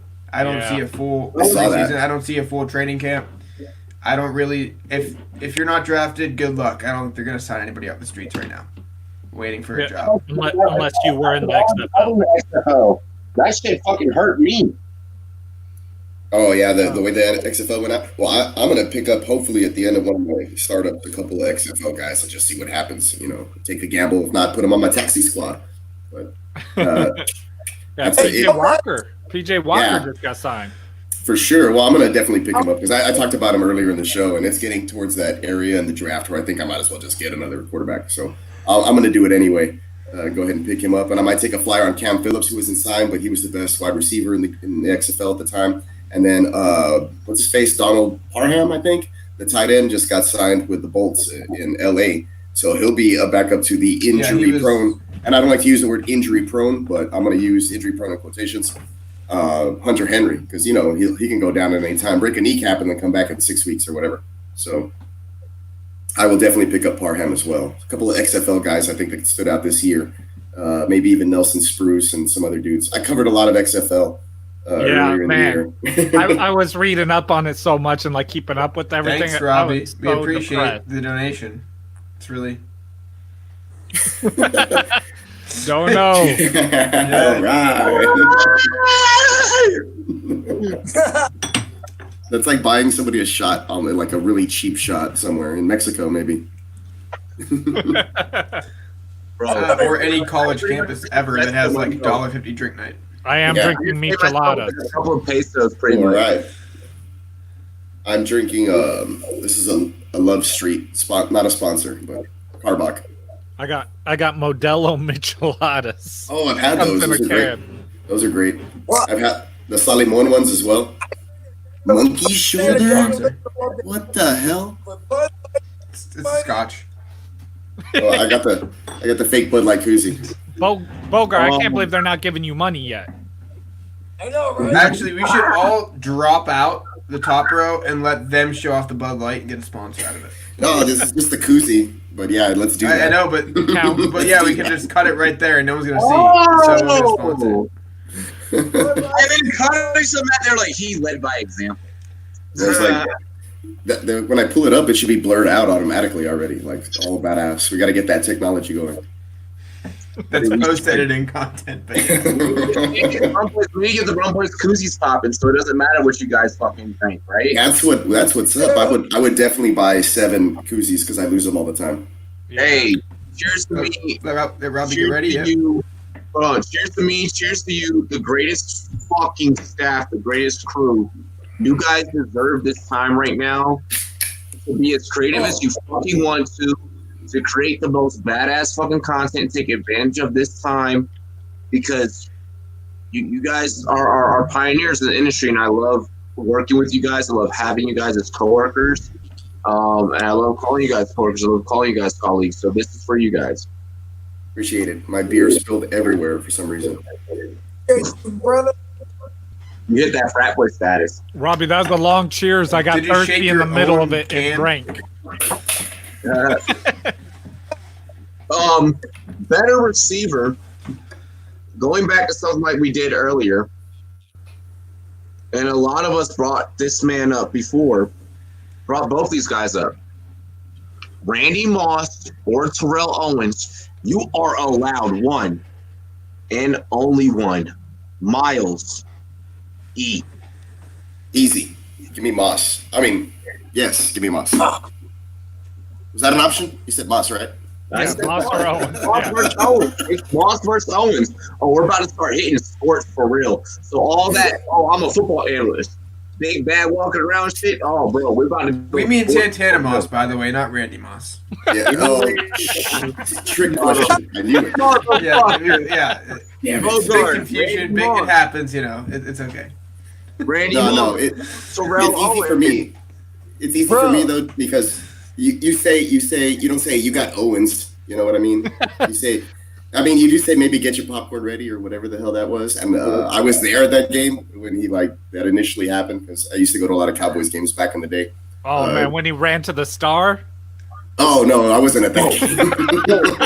That was like the 90s, dude. No, That was- really quick. My Well, yeah, dad, I mean, old, I was I'm around in old. the '90s. No, but that wasn't really the fast. Story time really fast. So my dad, he used to pick me and my brother up on the weekends, right?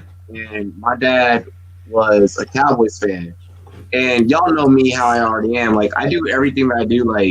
The whole reason why this business is successful as it is because it's built off of oh, you said I wasn't gonna do it. Fuck you, watch me, little bitch. You know.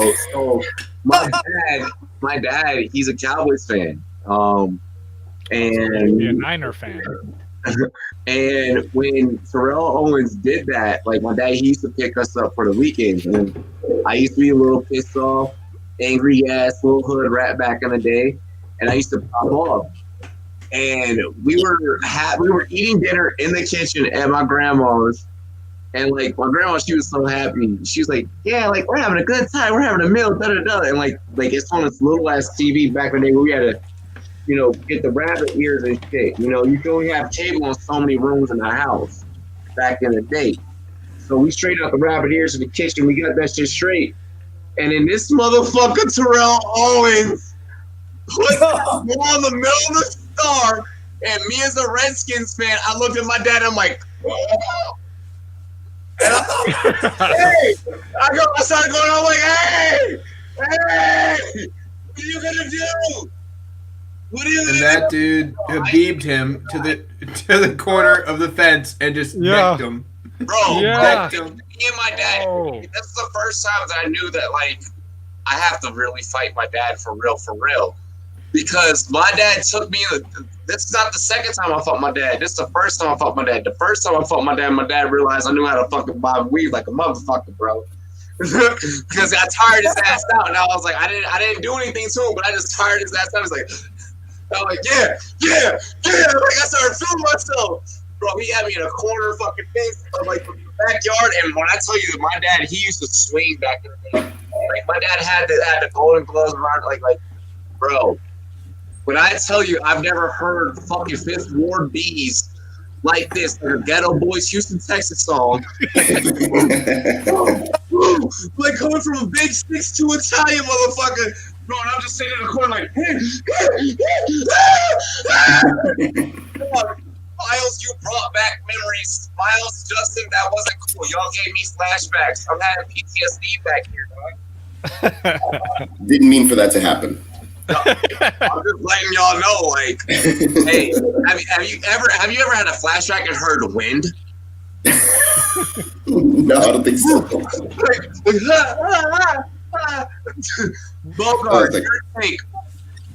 Terrell Owens, Randy Moss, who do you take? Well, real quick, what you're saying about like the wind, it makes you flash back a memory. That shit is called synesthesia. You know what I mean? For everybody that's listening to this, look that up. It's called synesthesia. It's from one sensory perception to the next. Like when you. I like it. Like you might smell something, Man. and it reminds you of a time. Like you might smell a fragrance, you'd be like, that's that bitch I used to fuck. You know what I mean? That's Shit me with like music, though. Like, I think of music and I remember right. time periods in my Yeah, life. you like, hear a song, and it takes you back. I just Exactly. wanted to say that. Man, get rich or die trying. Yes, I can. Out there too. My buddy's house, music bumping, like girls over, like that's what I thought of right there. Go ahead, Bogart. Who do you pick? But receiver, it's definitely Terrell Owens. I mean, Tyrell, what is it? It's another one of those ones. Tyrell, you know, Might be some home team bias.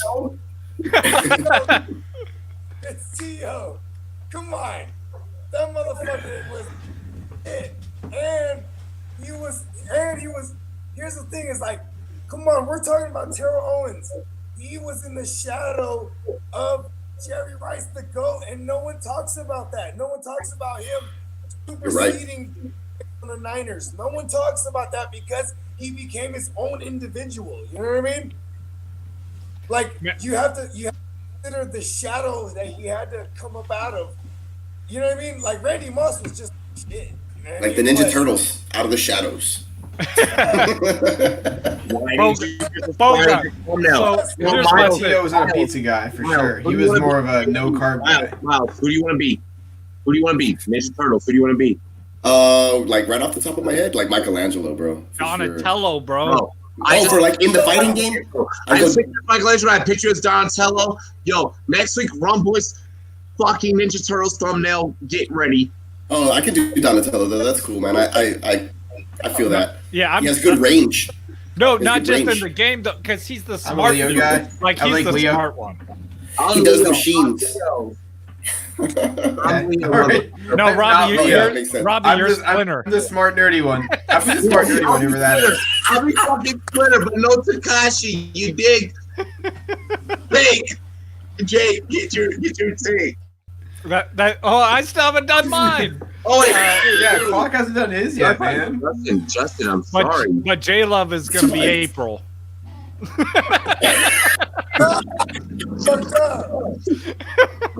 That's what he gets for not being here. We made Nick Howard Casey. We can't repeat this. We cannot repeat this. Dude, that's hilarious. At any way, shape, or form. Randy Moss, dog. All right, so I'm going Bogart. I love you, but no. I'm going Moss. I'm a 49er fan, bro. But T.O., he has all the physical abilities where the answer should be T.O. It should. He was like the prototype wide receiver, all the talent in the world, but he has the work ethic of Deion Sanders. So yeah, see, that's what I like about. So he didn't ever achieve that. Like Jerry Rice tried to instill that in him, and he would rather showboat and sign footballs and run to the center of the field and do all this showboating stuff. That's not Jerry Rice. Like Jerry Rice didn't teach you that. That's not what he told you to do. He said be a professional, score a touchdown, and act like you've been there before. But no, that's not T.O. So I'm going Randy Moss. Yeah. All right. So I can't really compliment either in terms of work ethic and what they did outside of the season. But I will say that T.O. did work harder than Moss. But Moss had the better talent. But if I'm going to build a team and have one of the two when they're focused, you cannot take those Minnesota days, the first Minnesota days for Moss and that Patriot seasons, the first two, and say he could be surpassed as a prime receiver. I'm taking those guys, those 5 seasons over anybody else in the history of the NFL. And Jake, I'm so upset with those first 5 seasons, but I mean, no, those 5 seasons, not the first 5. Yeah, oh yeah, because he only had 5 seasons he carried. Let's be honest here. I'll take my chance. If you give me a 50% chance he has one of those seasons, it's better than T.O. Yeah, but if you're picking choosing 5 seasons, then I'm still taking Jerry Rice over him for all time. Okay, over anyone.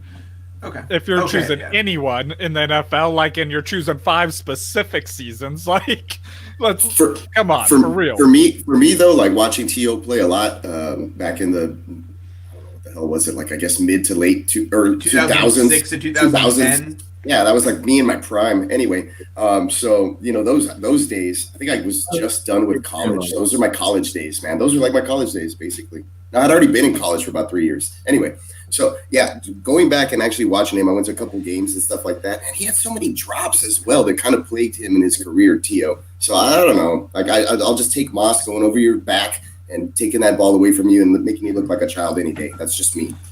Straight baller. When you say we're curious to the great Chris Carter in your early career, I didn't say the great Chris Carter, and I will never say the great Chris Carter. what I loved about T.O. Miles. No, watch this.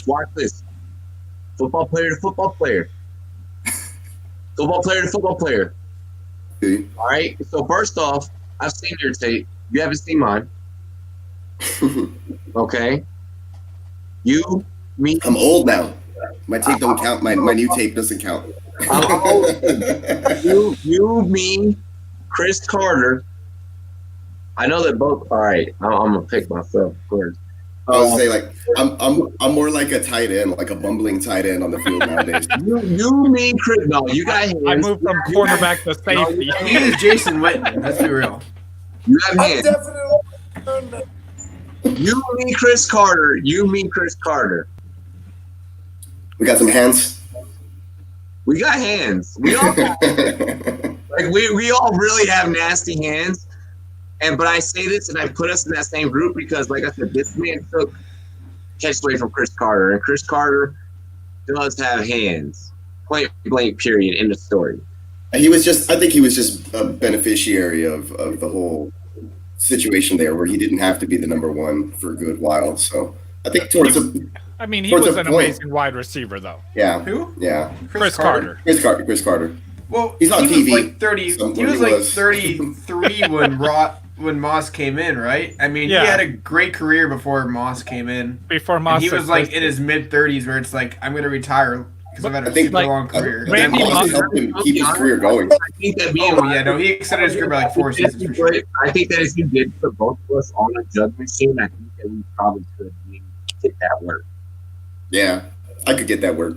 I could eat. I could get that work. I'm gonna say though, with Randy Moss, he makes those highlight catches, which everyone remembers. He makes people look, like you said, like a child trying to guard him. That's probably what's stuck in my head. But I saw him play a lot though too. Yeah, but the drop stick in my head. Yeah, but after he caught the ball, then that's when he made people look like children. He'd be throwing DBs off him.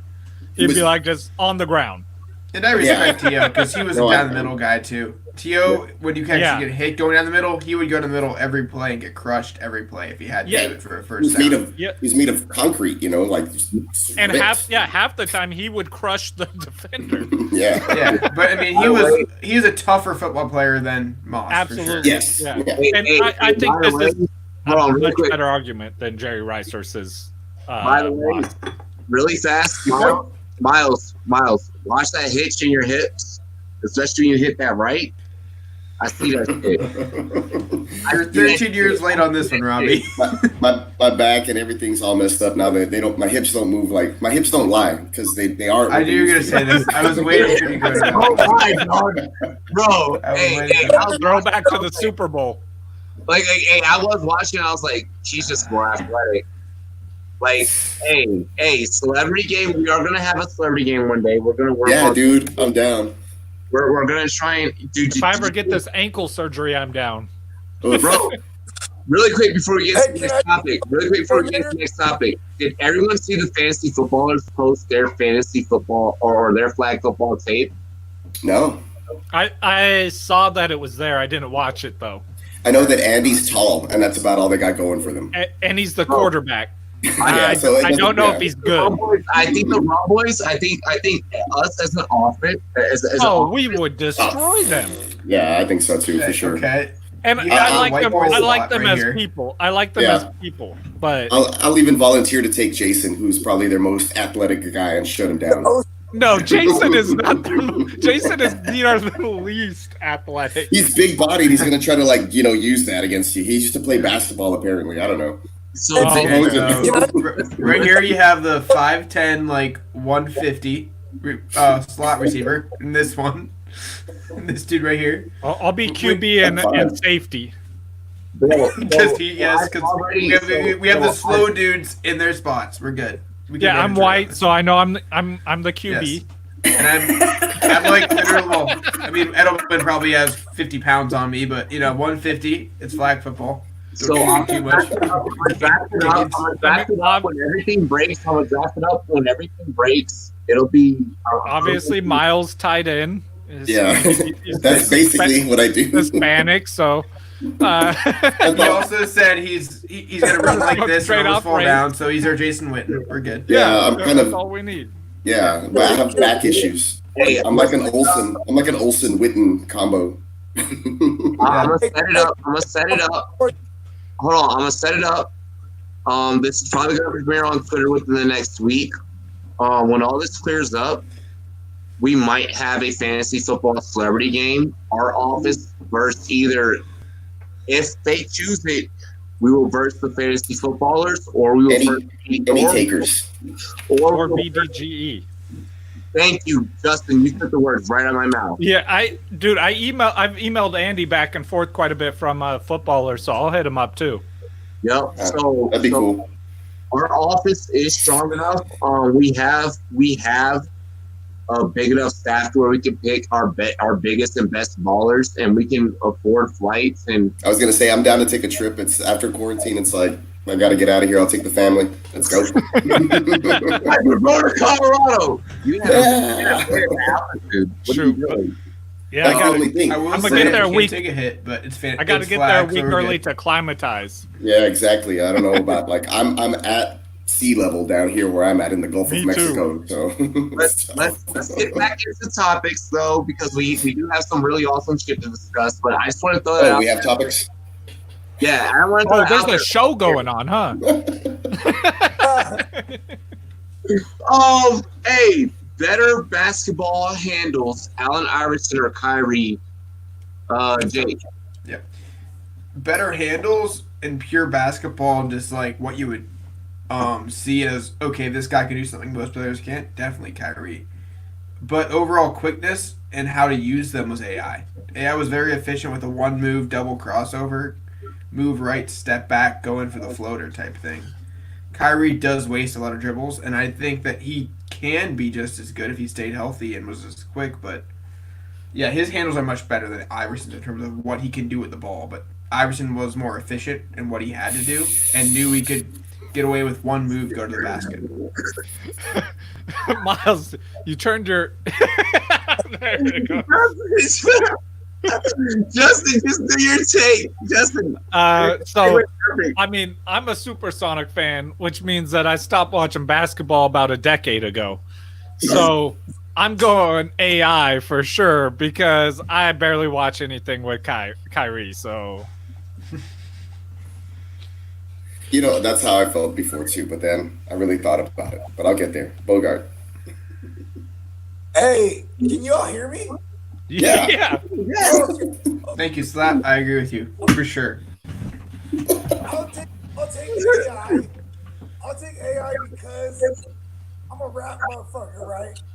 So like, he got the tats, he had the wig. You know what I'm saying? He had the dude. And he's from Philly. I mean, not from Philly. Played for Philly, and then he crossed up Mike.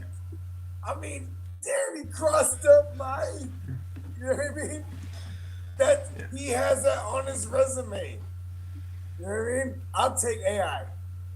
Hey, that would have been funny if I went the other way on. If I was like, yeah. Yeah. I I'll take the other guy. Miles, Yeah, we have. It's a show. Oh gosh, Slack. Come on. All right, so Neither. I'm gonna go with. private chat. Miles, take a private chat, and also do your take.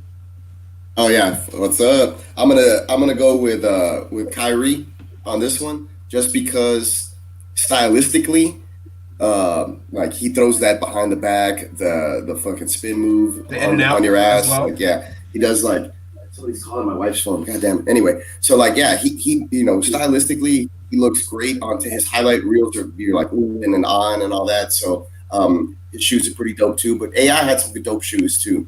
But yeah, I like the fact that he crossed up Mike back in the day. His crossover is super hella efficient. He created space, like he said. And he was just smooth. He was gangster, straight up gangster, like you said. Really, really badass player. But if it's just solely the way the dribbles look, I'm gonna have to take Kyrie Irving on this one. But he modeled after Iverson What's as that? well. So Kyrie was the master version of Iverson if he would have used it. Yeah, if he wanted to do it that way, I guess. But he was a little more efficient, I think, in the way he Iverson was people. much more efficient, no doubt. Right. All right, hey, Miles, Yes, sir.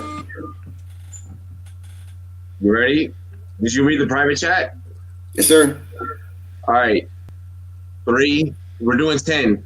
1 rep of 10. Ready? Go. Ready? Go. Yeah.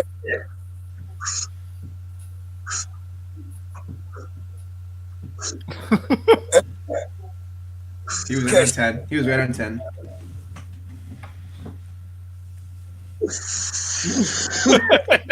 Okay, so the cloud was okay. I think Miles had the stronger I would take. have been ready. So Miles had the stronger take for sure, but Robbie had the better cloud. Yeah, because this is like liquid. Yeah, I he, feel. Okay, hey, Miles. that's fair. That's my take on that one. Hey, Virtual high five right I there. love you, new editor. You're the shit. Yo, this motherfucker pumps out articles for the crew like it's like he's like, I got a second, I'm on a break. That's basically how I do it. It takes me about an hour or two to write it. Typically, just because I go back and like look it over and try to edit it a lot. You know what I mean? But if I wanted to be real fast about it, I could pump them out like every 30 minutes. I just don't have a lot of time. You've If been on my your- comment was out of context, if it was clipped, there you go. You have one as well. Somebody clip that. Me, I'm gonna go Allen Iverson. I would be stupid coming on my own show and picking against Virginia, and that's not gonna happen on my show. That'd be like Miles picking against Houston. So I'm not about that life because we're not posers here. We're the realest analysts in the whole fucking league. Pat yourselves on the fucking back. And we're gonna continue that mode. So I was thinking at home and I'm rocking with home. I'm shocked you didn't throw Zeke into this, man. For a while, Isaiah Thomas had the greatest handles of all time. Some people still say with the rules he was the best ball handler ever. Yeah, because AI would kind of carry a little here and there, in my opinion. But Yeah. Zeke had to go the palm. He had to use. I mean, Kyrie and AI both carry a lot. It's just a matter of Kyrie does it behind the back and it's useless, and he wastes motion. I love it when they're just I've walking never out seen the corner. AI try that because he would have gotten tackled if he did that. We got another NBA topic before there's no more NBA topics. Larry Bird, Steph Curry, 3-point contest. I think we're starting with Jake. Keep me on track here. We're starting with Miles, right? Miles. Yeah, it's back to me. Okay, first of all, before we get rolling this way, like what are the parameters? So it's a 3-point contest, like just regular around the line, or like from Curry distance, like NBA 3-point forced? competition. NBA Oh, 3-point All-Star, whatever it is. Yeah. Oh, but then there's those 4-pointers that they could hit, That money ball, right? yeah. Or whatever the hell. the Not Moneyball's the money ball. Moneyball's two. Moneyball? Oh, okay. Yeah, oh, you can get I got 6 per rack, I think. But didn't they add one where you just go a little deeper and you hit like a 4-pointer or some shit? They don't have those. I always So I it's dreamt that. just you can get 6 points per rack. I dreamt that. Okay, so if we do it that way, if you look at percentages, because both of these guys have been playing, Curry 10 years, Bird I think about 12 is what his career was. all their other accomplishments are virtually identical. I think, other than Bird going to more All-Star games or some shit like that.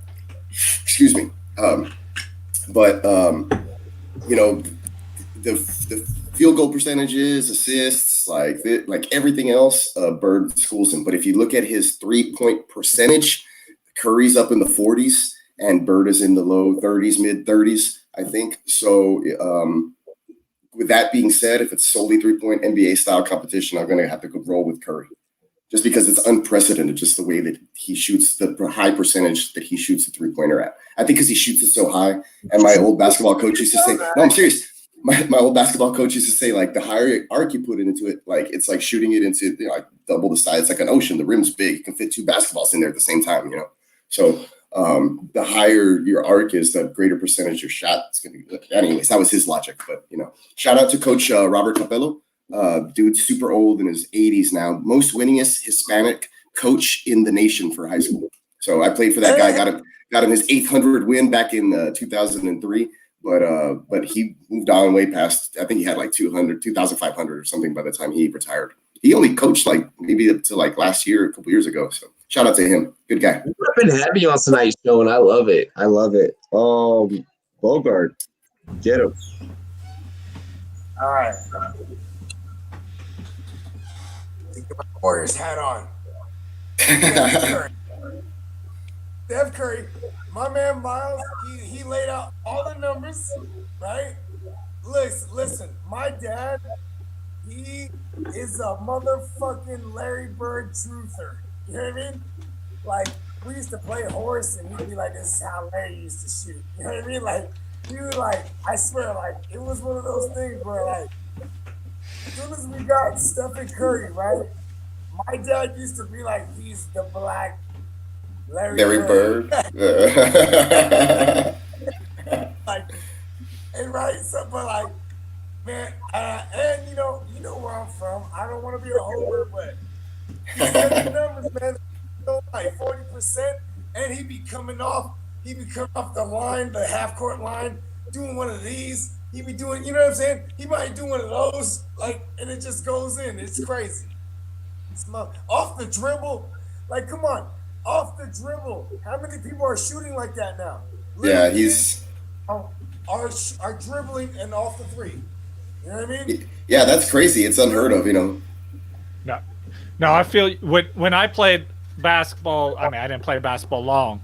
I didn't play on any sports team, just with my friends, because I'm a football player, so I'm really bad at fouling. You're good at fouling, you mean? Yeah, I'm great. Yeah. I'm great at it. Yeah, I'm a great DB. I'm a great DB. So You and Dennis Rodman. yeah, as soon as that ball hits your hands, so am I. But whenever we be playing, I make a shot and be like, I'm like the white Larry Bird. But I don't know. He was pretty white. Right. People will be like, wait, what? Yeah, I was like, Larry Bird was pretty white for a white guy. Yeah.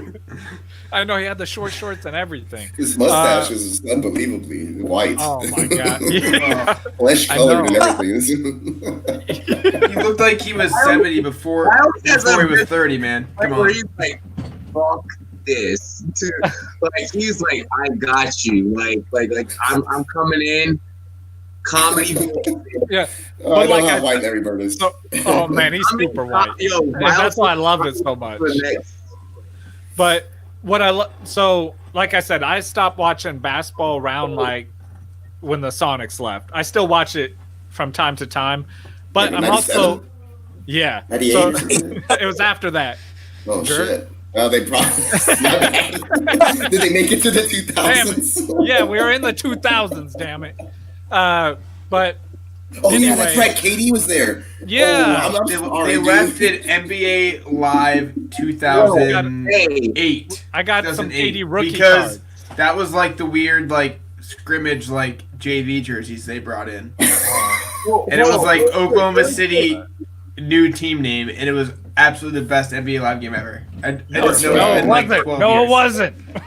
Anyone that doesn't know how savage the Good way to rate us cover, by the way. Each other behind the scenes. This shit is real life. Like what you're witnessing on screen, them going in This is a daily. No, I accidentally went at you. At me? That's my no, at me. But I'm also super like I just said the best game of analytical. all time for NBA So- Live was 08. I mean, I go off all these stats, and I'm like, nah, I gotta go with. I gotta go with Golden State down here. You know, Steph Curry, because I mean, just off you look at the percent, and it's just not close. If it's a one-on-one game between them, my answer is completely different. Right. But if they're just shooting 3 points, especially if they're not being guarded, I mean, I don't know if Steph Curry misses. Yeah. Uh, Automatic. Okay. So Fuck that. my take is Larry Bird won it twice, and we're going 3-point shootout rules, right? yeah. Steph's Yeah, not so- done well in the 3-point shootout in the NBA All-Star game at all, and it's been a pretty similar format. So if we're going the shootout, I'm definitely going Larry Bird because he's How many, better. how many at times that. did He's they? been more How many successful. times did they each attempt it though? I And think how many points Bird did they What, twice, there's- score? and he won it. there's- I think he won it both times. But if you're Put gonna the talk money ball like and who's shoot a it. better shooter in an NBA game, it's no doubt Steph because he puts up Yeah. 10 a game in his prime, and he made 48% of those, or 44% of those. So That- you that's have the to only- go with Steph. That's one of the only players in a long time that I would watch and be like, this is fucking unfair to watch him. Like the guy was like 2 feet away from him, not even anticipating him putting up a shot. Like when he first Yeah, busted and, out, and you know he what I mean? underhands it behind his own back or some shit. Like, and, Oh. it's like that's not a good shot, and it's in. And he breaks Chris Paul every time they play. Something Hold on, dumb happens to I'm Chris putting it Paul like every they this. play each other. I'm putting it like this, and I'm coming at it from perspective completely different from anyone else. I am picking Steph, but here's why I'm picking Steph. Steph is a dual sport athlete. Little do people know. Steph Ping is pong. I saw that commercial. Steph also plays golf. Oh, that's right. Yeah, and Steph is very nasty and very precise at golf. It's almost like a shot. It's very much like a shot. With that being said, and with that being stated, when you can be that precise in two sports, and no, I am not no golf aficionado, but goddamn it, when I see someone putt, right? I've dabbled in golf. Yeah, when I see My someone, dad's a scratch golfer. He's one of those retired guys who goes all the time. He was like, I was this close and all this stuff. He wins a lot of tournaments. He Dude, thought he could have made the crazy. PGA Tour, some shit. I go to the driving range, but like it's just because I'm angry. It's like me when I carry a fucking shotgun at a shooting range. I'm just blowing holes through shit tactically. I'm not thinking. I'm just hitting center mass because that's what I'm trained to do. So I have the same birthday as Tiger Woods, and he's like 18 years older. And I hit the ball backwards once. I drove the ball backwards one time. It was. How can you do that? You know I what? hit the ball so poorly, it went straight up, hit like the little driving range roof, and bounced backwards into the parking lot. It was Look. very impressive on my part. And I was like, I should never do this again, and I'm done. Look, Yeah. my guy putted off of the square center. You know how your front door, the hard front door of your home, it meets in that little perfect four square, like right there. It crosses that little cross. He hit it right off the center of that and into a plastic cup on some beer pong shit. That is the scariest person that I would ever want to play beer pong with. Larry Bird would scare me during beer pong, but if I see Steph Curry, I'm like, fuck, you've sunk smaller holes than this. And I'm not talking about your wife because she wanted attention on Instagram from other niggas. Cold blooded. Yeah, that shit was dropped pretty quick. And that was one of those things where it's like, Steph just kind of dropped out of that situation where it's like, oh, this is what's happening. Okay. Where's my lawyer? Like, Or before that next topic, fellas, you ready? I feel assaulted. All right, so fellas, we are now about to cross into Rumboyz combat domain. This is about to get real. Listen, our parents and our grandparents watched these guys growing up. We have watched the film. We have seen these guys. We got to experience one of these guys growing up in our lifetime. So this is real fucking shit right here because this is iconic. Who wins in a boxing match fighting? Out of the right corner. There we go, Bogart. We have. He's fought in the rumble of the jungle. He's put Former on his ass, put his ass on a grill before he could release a grill. Muhammad Ali!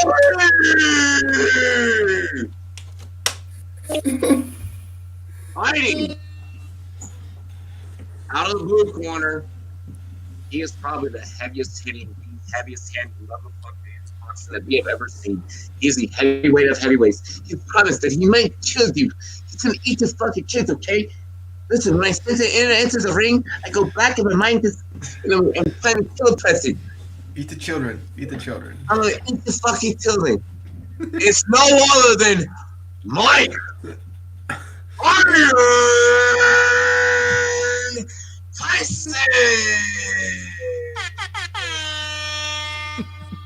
Ladies and gentlemen, in this heavyweight bout, we start off to the right. Jake. Man, we got to go Jake last on this one. We got to go Jake last on this one. Jake last? We start with Miles. Yeah, we got to end with Rumboyz Sports here. All right. Yep, Rumboyz combat. All right. Forth on it every second, actually. All right. I don't want to go super in depth because I know Jake probably has a lot to say on it. So straight off the bat, you have the sure-footed, nimble Ali. You could go the distance. Back in his heyday, in his time, the guys that he faced, because these guys are from two different eras. They didn't fight against each other. Back when he was fighting, he faced some heavy hitters and he survived. He went the distance. He could take a punch and he was putting guys on their asses. Meanwhile, Mike Tyson coming to the ring like a pit bull, like a caged tiger. He'd knock some people out quick. You caught one of those early, you were gone. You weren't coming back. You know what I mean? So it all depends on the scenario. What happens if Mike Tyson was to get lucky enough to catch Ali? Maybe it would be enough, but I don't think so. I think Ali would be able to take him the distance, mess him up a little bit, embarrass him, show him what boxing's really about, wear him down, then knock him out, or TKO maybe in the 10th. So I would go with Ali on this one. I don't know how he shares before this topic because Miles just hit that off with so many flames. Bogart, while you talk, I hope that you don't mind me pouring up at the same goddamn time. Because this is a real debate. We're talking global sports. We're talking a sport that everyone can relate to. I love Mike Tyson though. Shit, he's scary as hell. All right, check this out. So Mike Tyson, right? We need to get clips of this. He only stands a chance if he can get him in the first round. But what is it? It's Muhammad Ali, right? Not Cassius. Cassius Clay was the prime Ali that he actually was downhill when he was Muhammad Ali. Yeah, like his early 20s, he was Cassius Clay. We're talking about these guys in their prime. We're probably talking Cassius Clay then. Like, I didn't pay attention to the question. Because everything happened tonight is we're talking about these cats in their primes. From the moment that you built your fantasy teams of the past to now, we're talking about cats in their primes. All right, check this out. I will still take Mike Tyson, right? Because at the same time, Muhammad Ali, he's dancing around. He's talking about, I'm pretty, right? Mike Tyson, he's talking about, I'm so fucking ugly. I'm so fucking ugly and no one loves me. And then I gotta kill everyone. I gotta kill everybody. And everybody that doesn't like me. And everybody that doesn't know me, right? And then Muhammad Ali's like, I'm so pretty. No one can touch me. Float like a butterfly, right? Here comes Mike Tyson in the first 17 seconds of the round. Just hitting him with a fucking melee. I'll take Mike Tyson because, with his insecurities. Man, I got, so, yeah, like you said, I will drink you underneath the fucking table. Just so you know. So I will drink you underneath the table and I will out catch you. Hey, we need to get together and have one of these things go on. I need to go get another beer though. I'll be right back. Go ahead, Ryan. Hey, I love you, man. So all the like you guys talking about, I mean, both these dudes like to talk to their opponent before the fight, like to say outrageous stuff. I mean, Mike Tyson, or let's start Muhammad Ali talking about, the whole floating like a butterfly, stinging like a bee, this whole thing. And then you got Mike Tyson talking about these mortals are trying to enter my realm and I will crush their muscle tissues. Like, you gotta love it, bro. Like, but here's my thing. If Muhammad Ali, like, you look at the biggest fight, like the most famous fight of him, where he did the rope-a-dope, right? He sat there, just tired the dude out. You're not doing that against Mike Tyson. You're not taking those punches from Mike Tyson and sitting there just on the ropes. You try something like that, and you're going to end up on the mat wondering what the fuck just happened and what country you're in. It's going to be amnesia in the jungle. You're going to wake up just wondering how the fuck you got there. So I got to go Mike Tyson, man. He's going to just destroy people's brain cells. That's what he does. One of the most vicious punchers to ever be in a boxing ring. Yep. So and allegedly, MCs, right? And he eats MCs. Ask Cannabis. That was a good. God damn it! He also set up 50, which I don't like. He set up 50 Cent, but Justin. For those that don't know, another reason why you need to subscribe to Fack Major Football. Justin knows his motherfucking hip hop.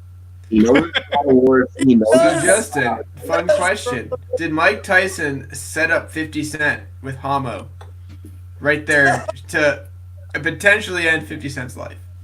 No. Was he in knowledge of that? Because there's rumors he kind of knew what was happening there. No, didn't do it. Like, I would have believed this if it was Mike Tyson 10 years prior. But Okay. Mike Tyson's His personal bodyguard literally shot 59 times. It's one of those things where it's like, did he know? But did he have no idea? I'm going somewhere. Okay. I mean, but who was his bodyguard also a bodyguard for? Yeah, exactly. Jaw motherfucking Rule. Yeah. Just saying. Okay, well, back to Just my. saying. Do not do rap beef history with Justin. Especially from 90s, 2000s. Hold on. Hey, Justin, are you ready? You need to please tell us on this moment. Monica! Sorry. Hey, Justin, just take Mike Tyson. I gotta do this. Hey, Eminem, you're the only motherfucking person aside from us in a hip hop rap. Know what it's like to be a nigga.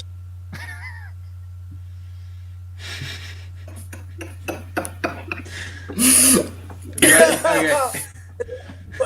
To get it back on track, I can at this point. A lot of people. Okay. A lot of people, aren't I? No, we're laughing. We don't care. But so Justin's my big brother, dude. I don't think anyone really is taken aback by that here. Just a few years later, potentially. Have you met Justin? Like it was a different show, maybe. Huh? I missed what you said. I'm sorry. But I was reaching for some beer. They're empty. Yeah, I did some research on this, and I looked at the fight weight for Mike Tyson. And despite being 5 inches shorter, and they didn't record reach in Ali's era, but I'm going to say probably 6-7 inches lower in reach for Tyson. He was like 220 to 225 in weight. Ali fought at 230. Oh, shit. So you have to look at that, and I don't know how to compare like. I am the greatest. He's the greatest. They don't call Mike Tyson the greatest. Right. But I would have to go with in this one Tyson Listen, Wait, wait a minute, he only called in this himself the case, greatest. I would only pick Tyson if he had custom auto. wait, what's the pound for pound?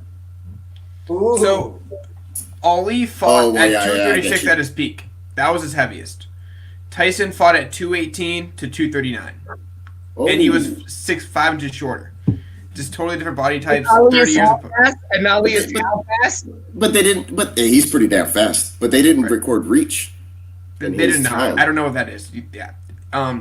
What if it was But like overall, ridiculous? I What would if his have to take knuckles Tyson in this were fight past his because kneecaps? I think Ali fighting in the way against Tyson, again. But when Ali fought, all of the guys were his body type, so it's Not very hard to all. compare. They were Well, maybe, all yeah. taller and leaner guys. Yeah. But I would have to take Tyson because I Frazier? would have to assume Ali would What's fight Frazier? in the same way. Robbie's all pissed. It's my turn. Finally. Yeah, I'm taking Tyson. I would have the same No. weight. Tyson Who else fought was with dudes who Ali? were 250, 260. Was that the only one who went with Ali? No, this is why I knew. This is why I knew that this is gonna be a good episode because we're debating shit that we're never ever gonna get to see. Well, there's only 5 of us, so we got to keep score on who wins at the end of this. Who else went Ali? All right, Am I the debate. only one? Yeah. Rank our takes. Rank our takes. I wish we had a. We'll see if we had a bigger. We need to start promoting Rumboyz at the dark like days in advance. To think people want to fight for this shit. Like we got Fine, I'll do it. Miles, when you start promoting, when you start hitting shit, you catch on fire. Like I've seen what you've done with your articles, and bro, like when you're like, I'm about to push numbers, you're pushing numbers. I need to get on it, especially with this Corona on the downtime. I'm just gonna pump out a bunch of shit every day. Actually, I'm still working, man. I got an order from the city. They're like, "You guys are cool. Just go ahead and keep going to work." And I'm like, "Fuck." Oh well.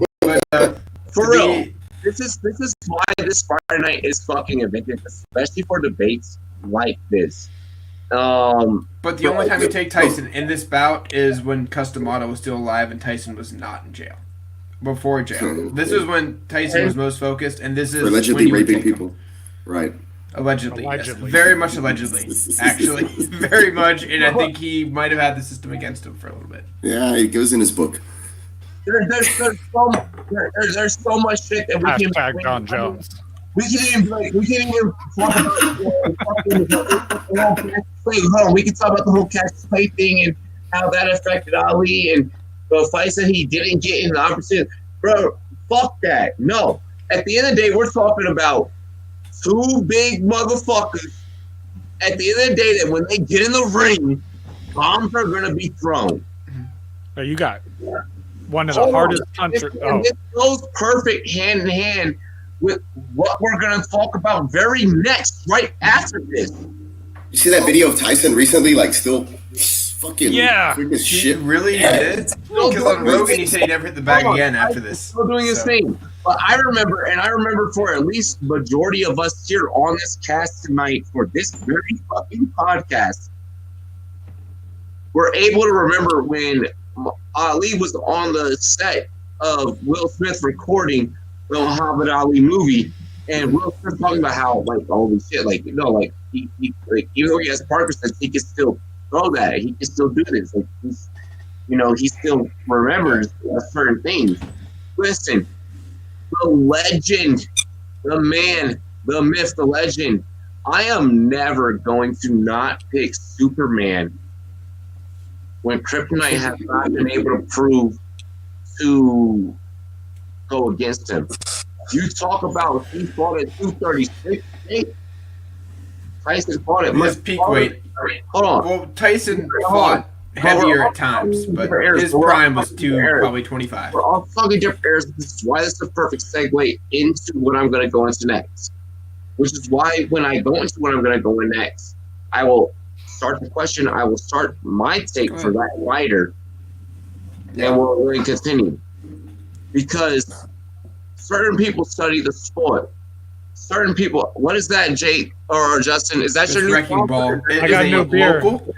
yeah, Is it Wrecking local? Ball. It's a local Yeah. one. I don't know. Local beer, 9.5% alcohol. We'll make sure we get that plug on. Oh, Yeah, 9.5. Dude, I love that. Send me some. 43%. Much less than your drinking, though. I got So people. it does not count. So like right now, anything is good, bro.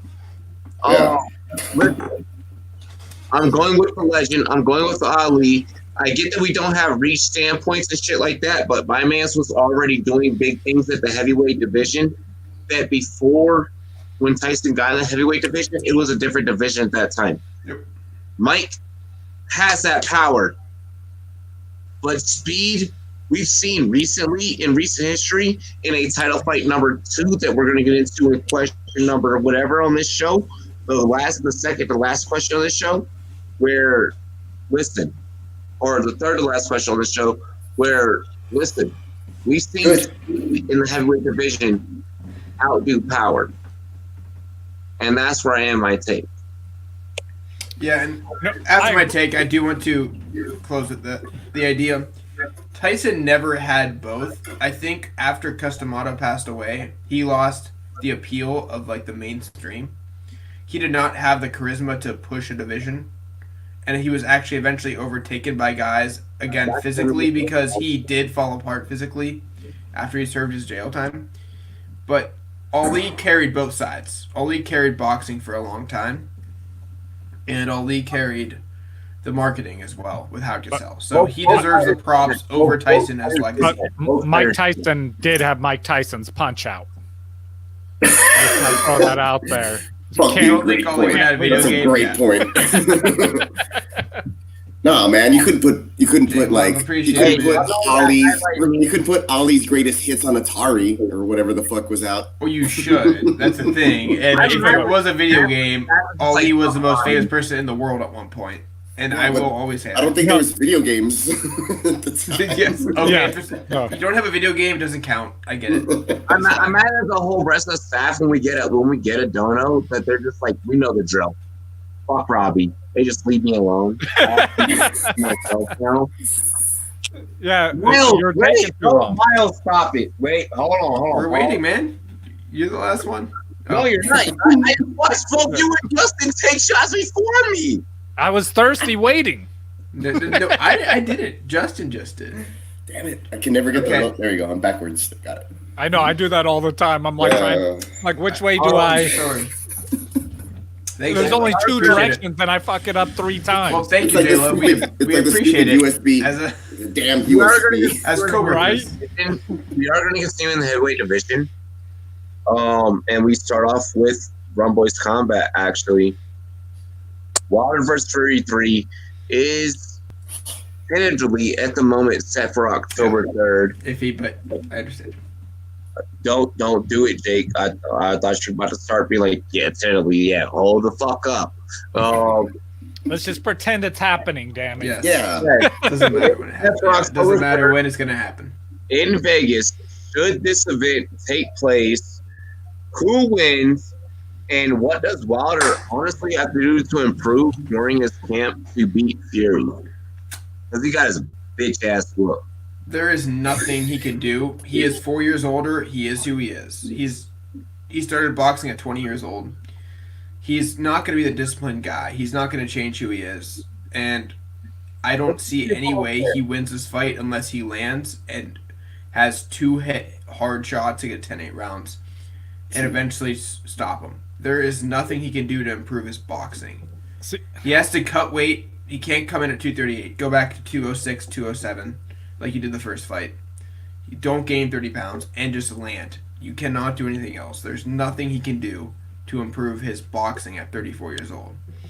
I mean, your habits are set. I don't care if you're a heavyweight, you could age older out, but your habits are set. You're gonna have to land. You're gonna have to find something. You're gonna have to be quicker and have more durability. And gaining 30 pounds of muscle did not help you at that point. You have to cut the weight. You have to be quicker, and you have to be able to land. There's nothing you can do. Jake, before we go on to Justin, can I just ask you a question? And I hope that we don't reveal too much, especially about your writing style and so on and so forth, because you do provide such a value to the fighting sports industry that honestly is unprecedented. For anyone that's ever checked out your work, how do you break down this stuff? I mean, how do you see what you're seeing? Because you're so, what is going on in your mind when you're studying film, when you're writing? Okay. Well, Just, what you yeah. see with Wilder is he's always throwing less strikes. He waits. He throws heavy, he throws less, and he waits till it lands. Once one lands, it's usually done. Unless it's obviously Fury, where he got up a couple times.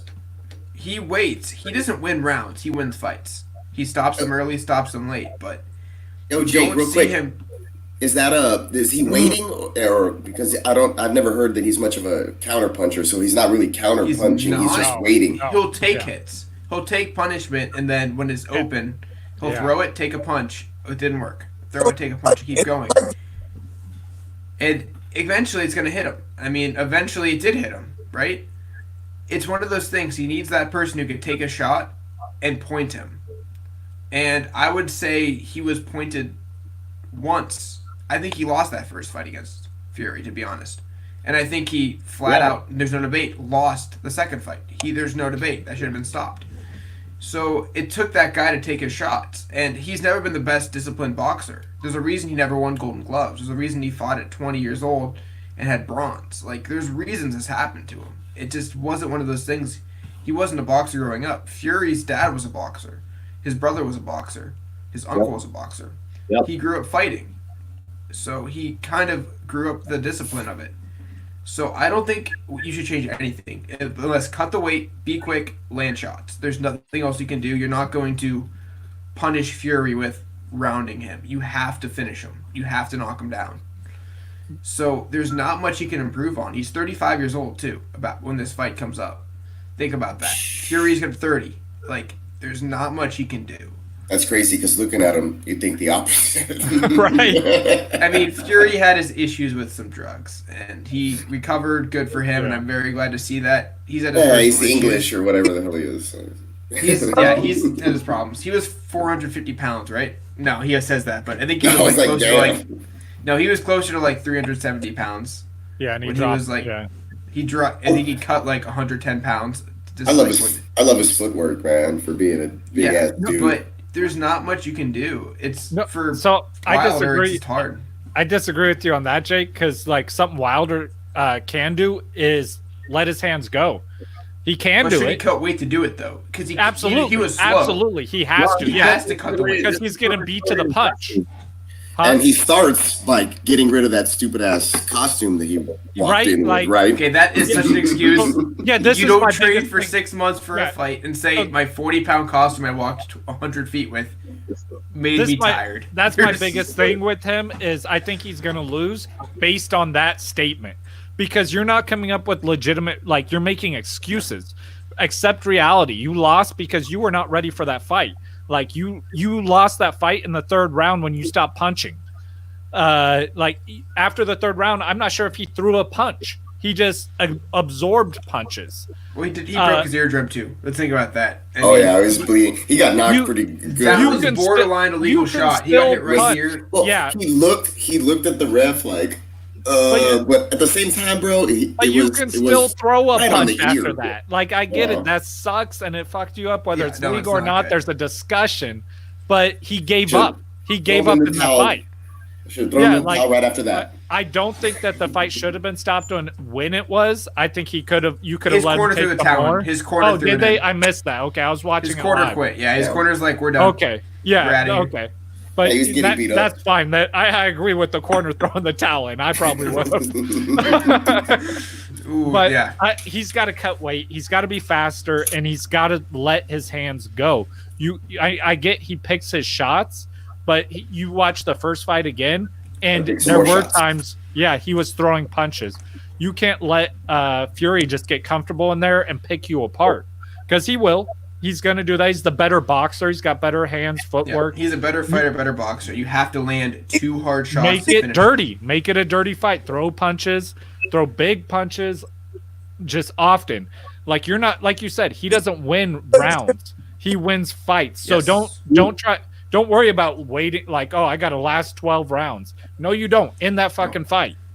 And my final point is this: before we guys go, you have to, if you're Wilder's camp, say we cannot wait for that shot because Fury knows, and I think he exposed the fact that I can't fight backwards. If I'm not going forwards, I'm going to lose this fight first 3 rounds. There's no way I survive. Because Yeah. forever people feared Wilder's power, and then Fury's like, I don't fear your power. I'm going forward. Look what happened, right, Robbie? We saw what happened. And he told him he was going to do it. He told him. The smoke in the background.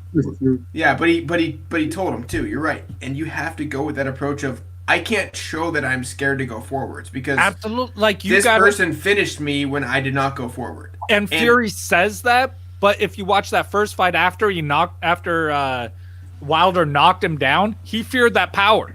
Like he was not backing anymore. Up. Yeah, I know, but that's what I'm saying. You got to come out and make him fear that power, like land those big blows. So he is like, oh shit, like yeah. And I don't think knock him off his game. Knock him off. I really don't think it'll happen. Hey, guys, fellas. Set a precedent. Does it sound like they were doing offensive bets? Like, because this is going to be a big event when the sports world opens back up. Does it sound like, aside from the office league that we are all competing against in, that I'm going to whoop all of your asses in? Because, well, are we back to that?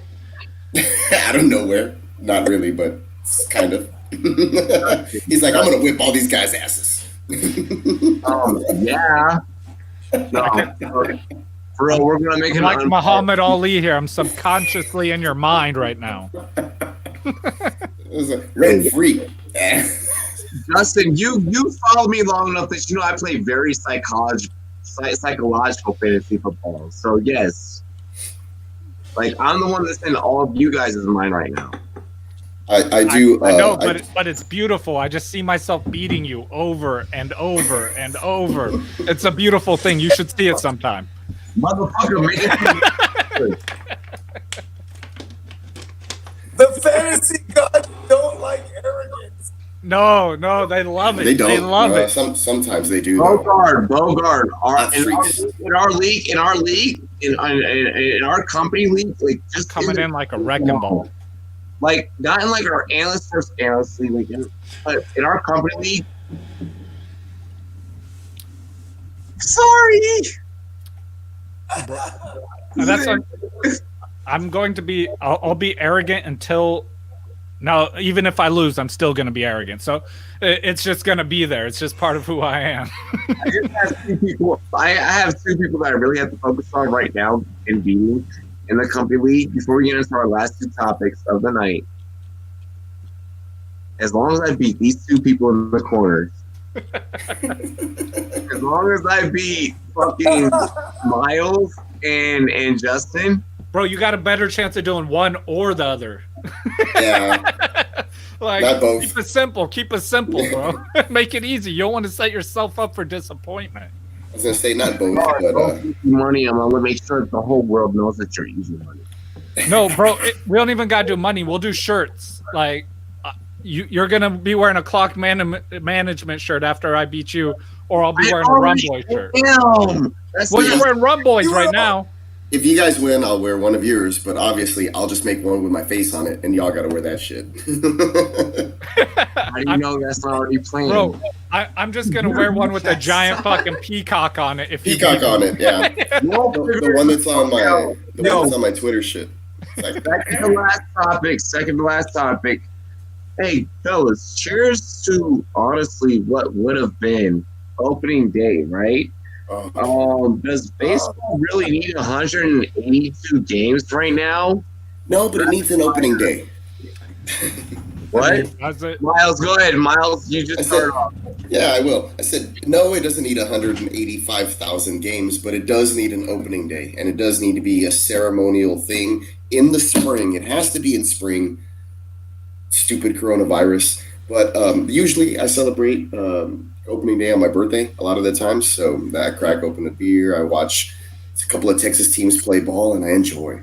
And so definitely not. That's a lot of freaking games. They have a starting rotation of 5 pitchers to carry these teams through an entire, 5 or 6 months of the half the year of unimportant stuff. They have spring training that lasts forever.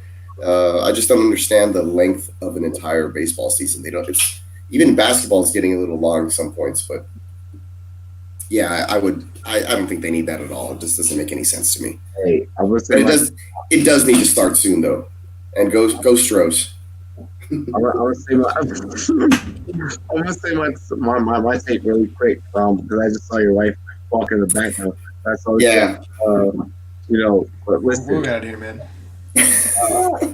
listen. Only thing that I gotta say is, listen. This is the beginning of activities, and that all fuck like all that up. Like this is the season to be getting really breaking down for no reason. Oh, is he right? There's no sundresses. There's no Cracker Jacks. I hate it. There's I no had to bust out the sundresses. There's no sundresses. Oh my God. Bro, when I realized that today was supposed to be opening day, like when I woke up and I was like, oh shit, Colorado where I live, like this is bigger than where I'm from in DC. Like this is really it. Like Yeah. this is cool. And I was like, oh. Like if you in Colorado, if you ever want to plan a bachelor party, you plan it around opening day. You know why? Activities begin. Fucking all-star weekend, except it's not as many black guys around.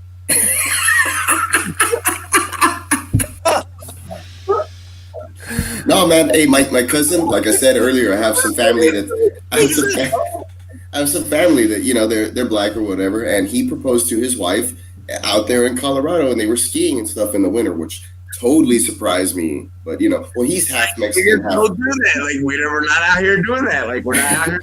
Like, he's half Mexican, half black, or Hispanic, half black, or whatever. But she's she's black.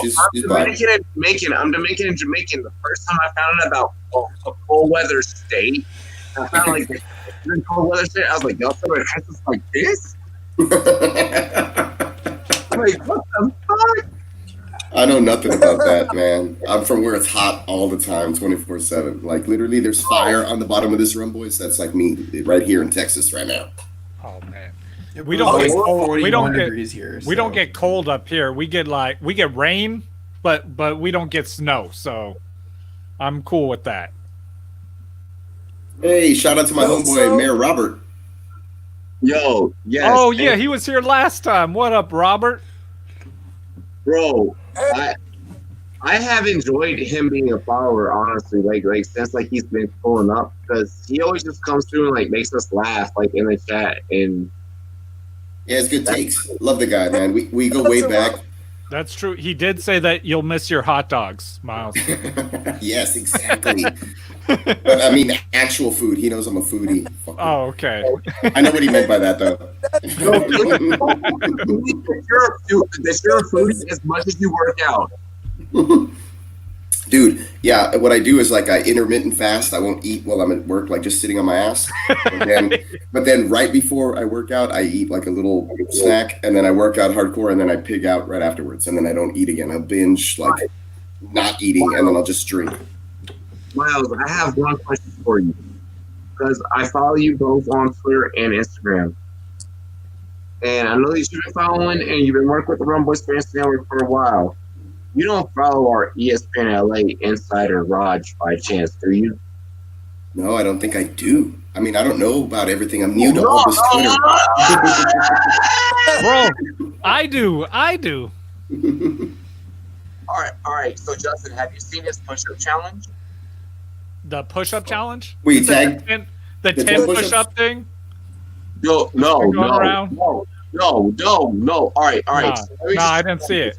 These Something are else. not push-ups. All right, so I have not done these. All right, so back when I was way younger, I've been asking people which arm they doing them with. bro. Talking about an arm. Hold on. Let me get this, bro. This motherfucker. You know, remind you, he plays bass, he plays drums. This is my favorite homie. One of my favorite colleagues in the industry. When you guys see me and Raj vibe, you'd be like, no wonder he buys with Keyshawn like that. Keyshawn Johnson, that motherfucker. Robbie's that motherfucker. So I don't talk like that. Me either, but listen. bro. But we've been homies for a long time, like, and it's fucking great, right? So he did these crazy ass star push-ups where he was going one up off the ground and completely clapping, not with. He wasn't doing regular claps. He wasn't like toes still on the ground. Like, I'll still go toes on the ground. He went completely star. Clap, full 5-star.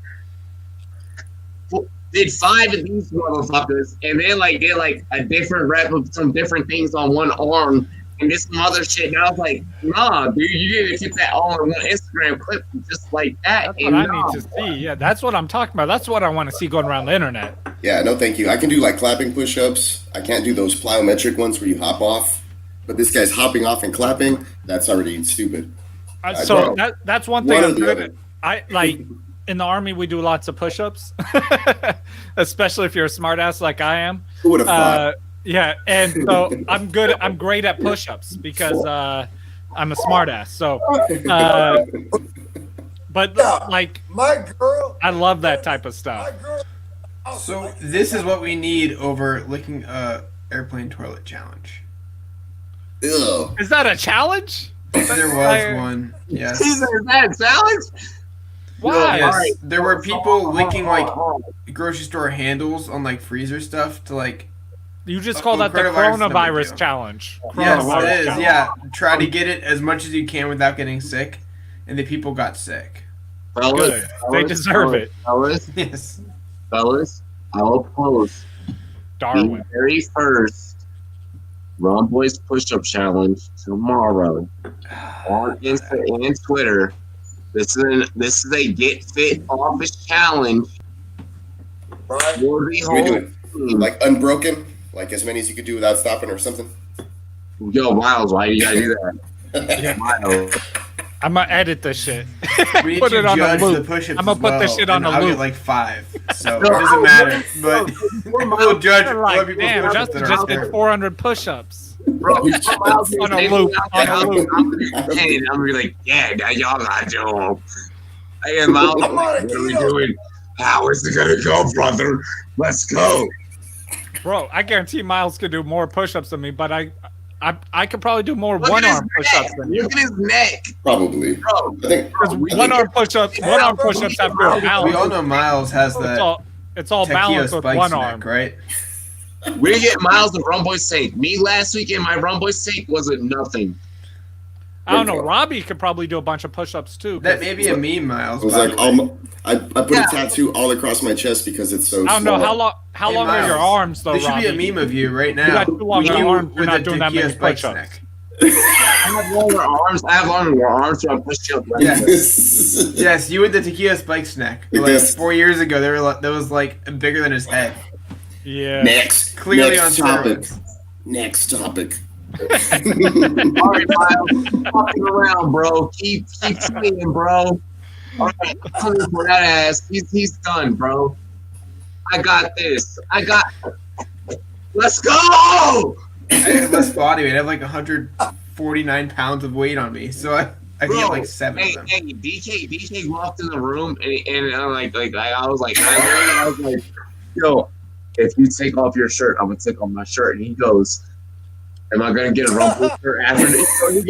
He goes, am I gonna get a Rumboyz shirt after this? I'm like, yeah. He's like, we good. And I was like, Good. I'm gonna keep my shirt on to not embarrass you. I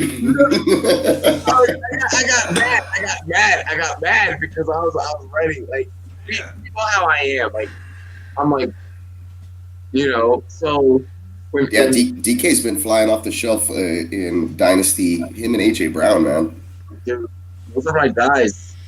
hot commodities. Nobody gonna hide. If you have not checked out the Rumboyz interviews, go check out the Rumboyz interviews. We're about to honestly, hey, can I get the Jamaican horn? Say what? Bogart, can I get the horn? Bogart. Oh, shit, yeah. You No. know, hold on. Wake him up. Right? He's like, hold on, I gotta pull out the actual horn. He has an actual horn in the background, actually.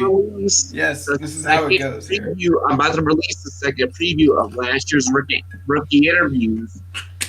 And I'm going to just say, we got some shit for you guys. Hey, the goddamn speaker died.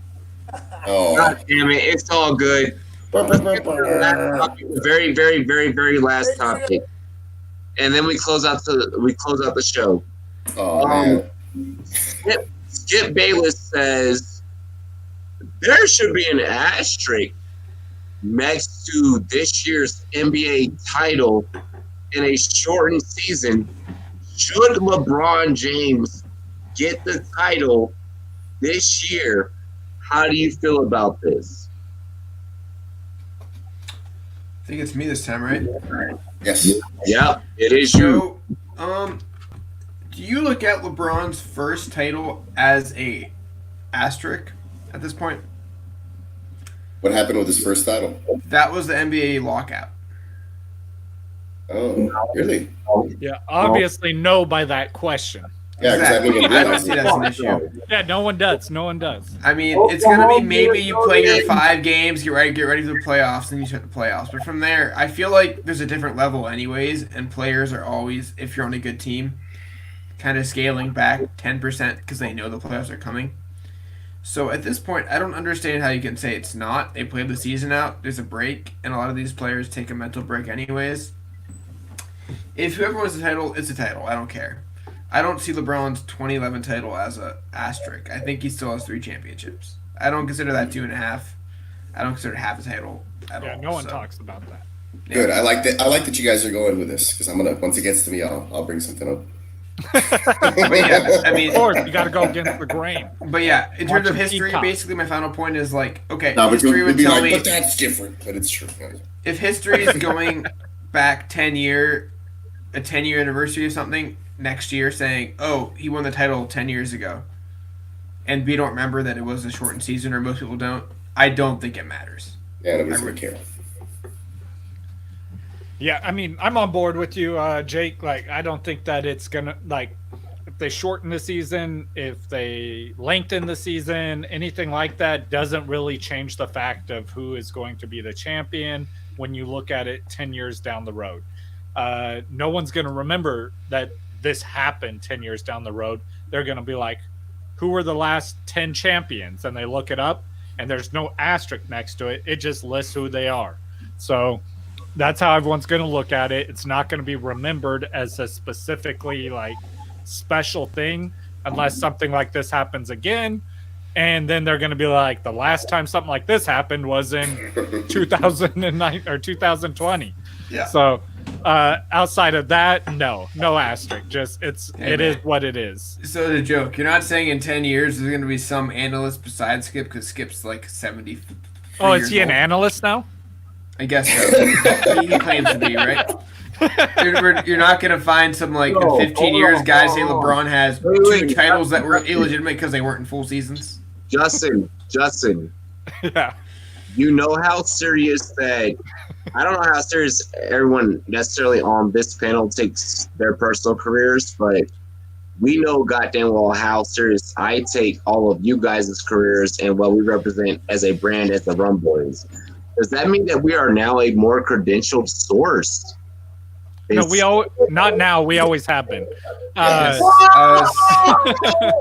Skip Bayless has died on the ladder that Aaron Rodgers is overrated and not a great quarterback because of his personal issues with his family. No, dude. Look, we can have hot takes, but at least they have some credibility. You know, a lot of the times his are like biased rants that are just Yeah, you know, absolutely. like even when we're homers, credibility. even when So we're the clutch homers, we're sheet is bringing not the a truth. thing, right? If Yeah, the game's exactly. not close and you're so good at the game, you're up by 10 instead of 5. Yeah, I'm The a clutch huge sheet, 49er when you're fan. only up by 5, it's a big deal. What if you're up by 10 because you're better the rest of the game? Yeah, I'm Let's a take the huge clutch sheet out of this 49er one, fan, guys. but Come I'm not going to try and tell you Cheers, that Rob. like Jimmy G's like the best quarterback in the NFL, Cheers. even though I'm a no. 49er fan. No, but I get you. I would gladly have him as a QB 2-3 in a Yeah, super flex or something. But- You know, But Chip Bayless is the type of person who's going to try and tell you that Dak Prescott's a QB8. Like, he's not even worth drafting. You know what I mean? Like, he's behind fucking backup quarterbacks because he hates the Cowboys. I have a strong Jimmy G take. Right? Bring it. Up. Okay. So, Jimmy G will be like 2 years removed off the ACL, right? And the Shanahan system, which is circa Mike Shanahan, right? We all remember John Elway rolling out, didn't run for his life, helicopter shit, right? I like to use that. I love that, though. I love that Elway. I That's my hope favorite that's Elway. not the case. I hope that's not the case. I don't want Jimmy G to helicopter. Right? But it's polarizing, right? But I say this to say because That's McCown's job. He did that for Cleveland, and it worked really well. yeah, but see, remember the likes of Nick Mullins. Even Nick Mullins was rolling. Gosh, he played football, yes. Dude, that was happening for a while. I was all on board, like, yeah. It was a fun I hype remember train. him now. Yeah, That he was has a like great one hype movie. train, though. It was great. Rudy. Right? But like, so here's But he my played a full game. It's a difference. So here, ultimately, here's my Jimmy G. Is that like, maybe we were like extreme run first, like extremely heavy, like as far as like lopsided, as far as run versus like pass, because Shanahan was like iffy, right, about Jimmy G. But then you look at Shanahan everywhere he's been. He's been in Atlanta. He had Matt Ryan. He had Julio Jones, right? You know what I'm saying? Like, so it was like the percentage of a run pass was more even. And so I'm wondering, and then I'm, with Jimmy G getting hurt, getting out of the pocket against Kansas City. Remember that, right? So I'm wondering if now we'll be able to unleash, you know what I'm saying, like that side of the playbook. They're a little more comfortable with Jimmy G being so removed from his injury that they can move the pocket, not make him just stand back there and dump it off. Now he can kind of open it up and maybe go downfield a little bit more. Yeah. I want to say, just from like a fantasy football. Go ahead, Bogart. Because we didn't even have no fucking receivers. We traded for Emmanuel Sanders, but he's gone now. Right? So damn it. I'm saying like there's more for Jimmy G. So in late rounds, especially in super flex, I love my man Jimmy G. You know what I call him? He was a target for me. I call Jimmy G Jesse Katsopoulos' estranged son.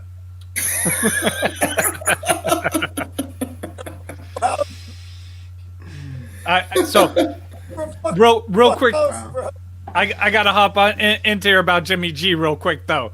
About Jimmy G, I think Bogart raises a fantastic point.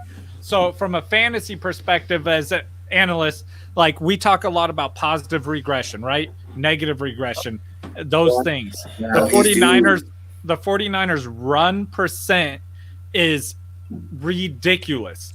There's going to be a positive regression for Jimmy G in the passing game. He's going to have to pass the ball. I saw Mayor Roberts down there with his never saw big plays from him.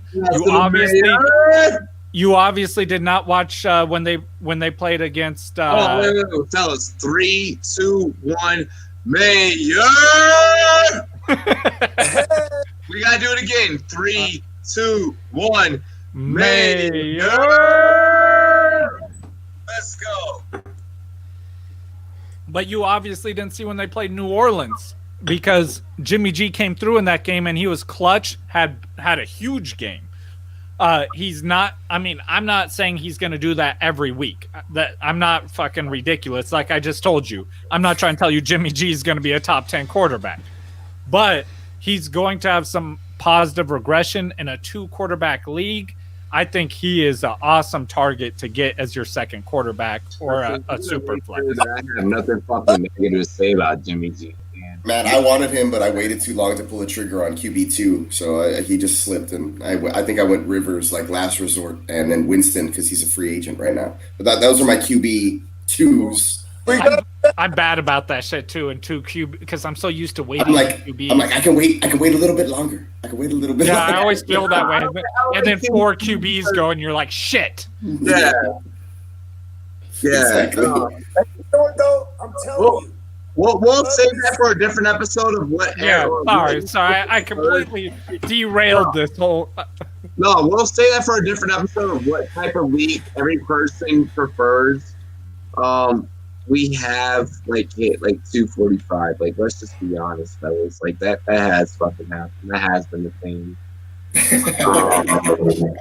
Which We had a marathon one too, Robbie. Like going on 3.5 hours. Yeah, I mean, but on this show, like that is completely acceptable. Yeah, it's a drunken sports talk show. Exactly. It's quarantine. Yeah, you What can't else are you doing? expect it to stay on topic. I mean, but also like we're here because like this is probably the only human interaction that like we can really like and like real camaraderie based human interaction that we can hope on, like really bake on a Friday night, you know. I love it. So I want to start this off, and I want to start this off from Miles and go around the horn. Let's close out. Hey, Peacock, fantasy football, Peacock. Let them know what's good, bro. Somewhere they can find you. You can follow me on Twitter. My handle is ff_peacock. You can also catch some of my articles on the Rumboyz Fantasy Network, obviously, but I also do some other work for my friends over at timeskew.com, and they have a TimesKew podcast. They have a thing that comes out on, I think it's Tuesdays and Thursdays, so twice a week. We talk a bunch of BS. Not quite much like this. It's a lot more scaled down, so you could probably listen to it with your kids in the car or something. But we'll do some like mock drafts and talk about fantasy. But this is where I come to cut loose. And if you like that kind of stuff, you could definitely catch that on my Twitter where I let it all hang out. Not only that, but I mean, you've been contributing big time. You've been motivating the crew, and I just gotta tell you, you know, from the top down, that I appreciate how you stepped up, and I want to publicly acknowledge that because you're becoming one of those pioneers in this industry that influenced this industry. This is a great industry, and I just joined October of last year, so it's been like a year and a half, going on 2 years of kind of getting into all this stuff. But I've always loved fantasy football, and I've always loved writing, and I just decided to kind of put it together with my spare time now that I sold my old gym, and I don't have all that extra time to be coaching people or whatever. So I kind of turned inward and decided to do some analysis and put it into writing and put it out there and see if people agree with me or not. And if they don't, well, at least it's good enough for me to change my mind and become a better fantasy football manager. Fuck yeah, brother. Hey, yo, guard. Pick up that food and eat. Let's go. All right, check this out, man. Just follow us at the GM Network on all platforms. Subscribe to our channel, the GM on YouTube. Bruh, watch me live in flesh with my man Rumboy Robbie all day. I'm about to start calling myself Rumboy Bogey, you feel me? I just gotta get me like a bottle of rum so it's all official. You know what I mean? I'll send you one. Right? Hey, hit me with the Venmo. Hit me with the request. I got you, Justin. You know what I'm saying? And bro, I just want to tell the whole world, the whole entire world, that we love y'all, and I know y'all love us. And everybody, stay the fuck like 60 feet from everybody. Fuck that shit. 60, exactly. Just let's get everything back. You know what I mean? Like we didn't even talk about them trying to bring the Habib fight to Russia, perhaps, right? Because Russia don't give a fuck, right? They're like, they're not even testing. This is Russia's like, we have 0 people with that, but you haven't tested anyone. Like we got lions in the street. You're very close to China business travel wise, but there's no one with any chance. Yes. I'll take it. If you're gonna fight, I'll take it. America, everybody could just stay your ass right where you're at, you know what I mean? And just watch us broadcast to hit you with this. But how about this? we're gonna continue to keep you captivated while we hit you with this contamination-free Corona climate confinement content. While you enjoy it from the comfortability, is that a word? Of It your is own now. goddamn couch.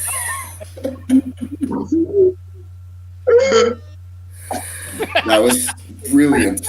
I did hear half a horn there too, so it is slightly working. The speaker is not totally dead. Hey yo, clock management. All right, guys. Trust So me. first of all, make sure you follow me on Twitter. For sure. Follow me on Instagram. I'm trying to grow my Instagram, guys. Like I've been putting work in. Get in there, enjoy that content. I just also followed. That's what I'm talking about.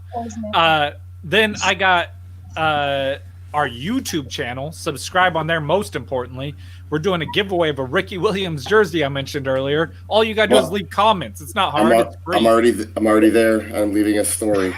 That's what I'm talking about, bro. Like, leave a story. Write your life story on there. I don't give a fuck. I'm going to like it, and I'm going to reply to it. I'll read everything you wrote, and I'm replying. And then make sure you catch me on Bogard's episode from a week ago. Make sure you catch me on Jimmo's episode from a week ago. I got to go look at those. They're awesome. Leave a comment. Let them know that Clock Management sent you. And then also make sure that Time Skew and Miles know that they need to come on Clock Management so we could do a mock draft together in about a month or so. We're going to work together. We're both do family-friendly stuff, so it works out perfectly. Robbie, you could come on too. I'll get my my little, censor sound ready. You think I can't do a clean show? I can do a clean show. Thank you.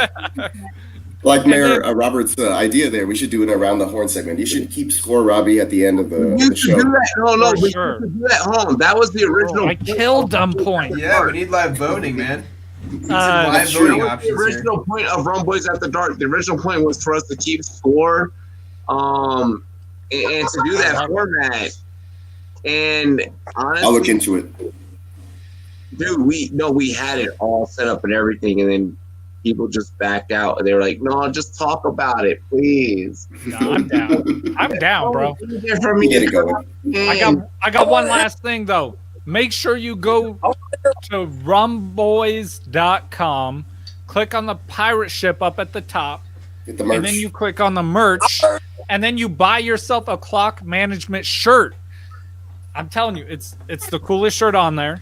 I mean, the other ones are cool too. Get you one of them too on your way out. But make sure you get a Clock Management shirt first, and a tank. Get a tank. Summer's coming.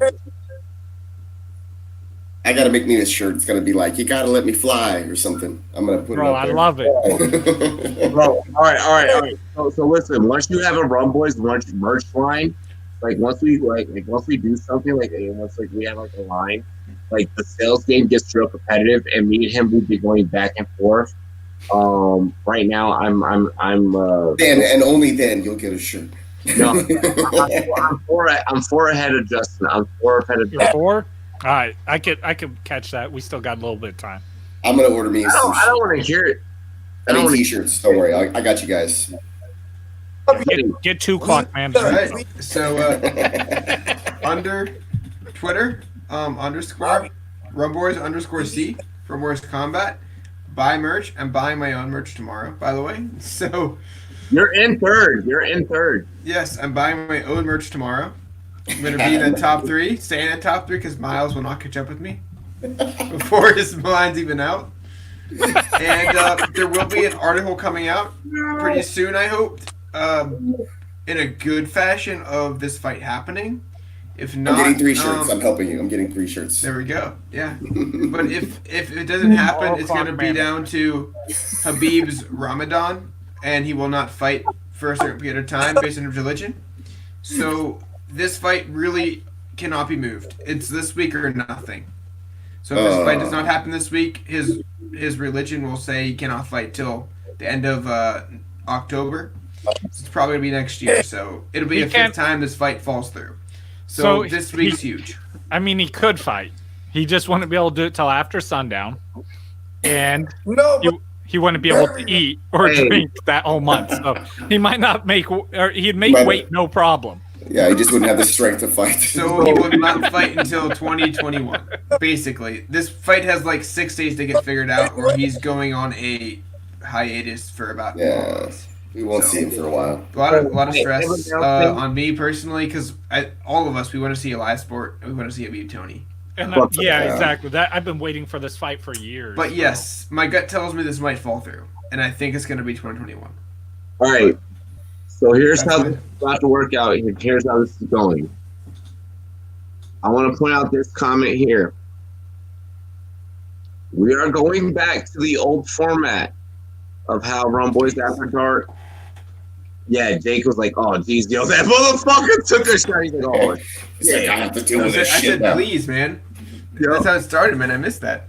So now, listen, I have already dubbed this the industry's best of the best as to who comes on this show. We have featured people on the show from different podcasts, yada, yada, yada. From now on, if you want to come on this motherfucker show, you need to be coming on. You need to be coming on with your hot takes. You need to be coming on doing your shit. We're back to take a score. We are back to taking a score. 1 through 5. You rate each analyst. The only way analysts can return, aside from the people that run the Rumboyz, Another half horn. I like it. Asterisk. we are going to start auctioning off spots. If you feel like you got what the fuck it takes, you can compete in the chat against us. You can earn a spot on the show. We're going to start taking score 1 through 5. We're bringing the old school style back. So we're never seeing J Love again. Not here to defend himself, but I know it's the cheap shots. I feel bad. I feel bad for Jimbo. Clip that. It's because he got me in the damn comments last week. Jimbo can recover. He had one bad moment on this show. Okay. Oh no, he got me in the chat. He got me in the chat. J Love said I was did? hating. Yeah, he said I was hating. I was hating on Oh. Arizona. I was like, I wasn't hating on Arizona. I do I think I'm the I one do hating plenty of based on the meme I made of. I do you know, plenty Justin. of hate on. Yeah, hold on. Check this out though. Uh-oh. Oh. Oh my gosh. Hold on. Wait. Keep it like that. Watch this shit. Hang on. We're gonna. Oh, wait. No. Oh, fuck. It's on you, Rob. I messed up.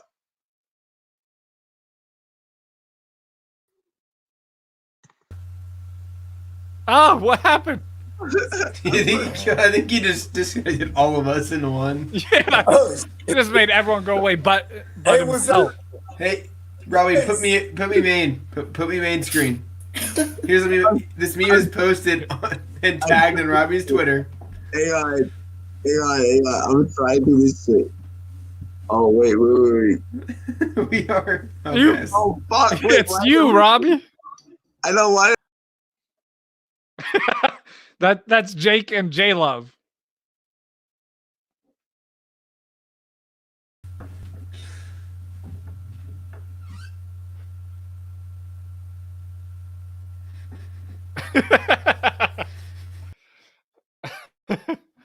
Vote the better meme. Oh my god. All right, let's all get the whole family back up in this bitch. Hold on. Oh fuck. All right, I'm screwing up. Yours is not technically a meme. You just posted 2 pictures on top. Mine has reference. All right. Dude, I could- J Love as the baby has me dying. I couldn't breathe. No, I felt bad because we put out a meme. Hey, The Peacock, background. Look they put the at background. Robbie's Twitter. I tagged him into a post of Justin. Actually, I want to see you see it live. Yeah, right so now. they put the Oh, back. God. We got the background up there for the Rumboyz After Dark, and I felt bad because we didn't include J Love, and they already had Jake as the Zach Galifianakis. Bro. Yes. So I had to We put look J alike Love. minus the body type. Yeah, so I had to put J Love on Jake. I'm like, I gotta Yes. put him on the front. We were scrambling I was last on a 13-year-old father like, though thing. like we were scrambling last time to figure out who the fuck was gonna be on the show. Like We just knew that I knew that I wanted to make it an OG staff show.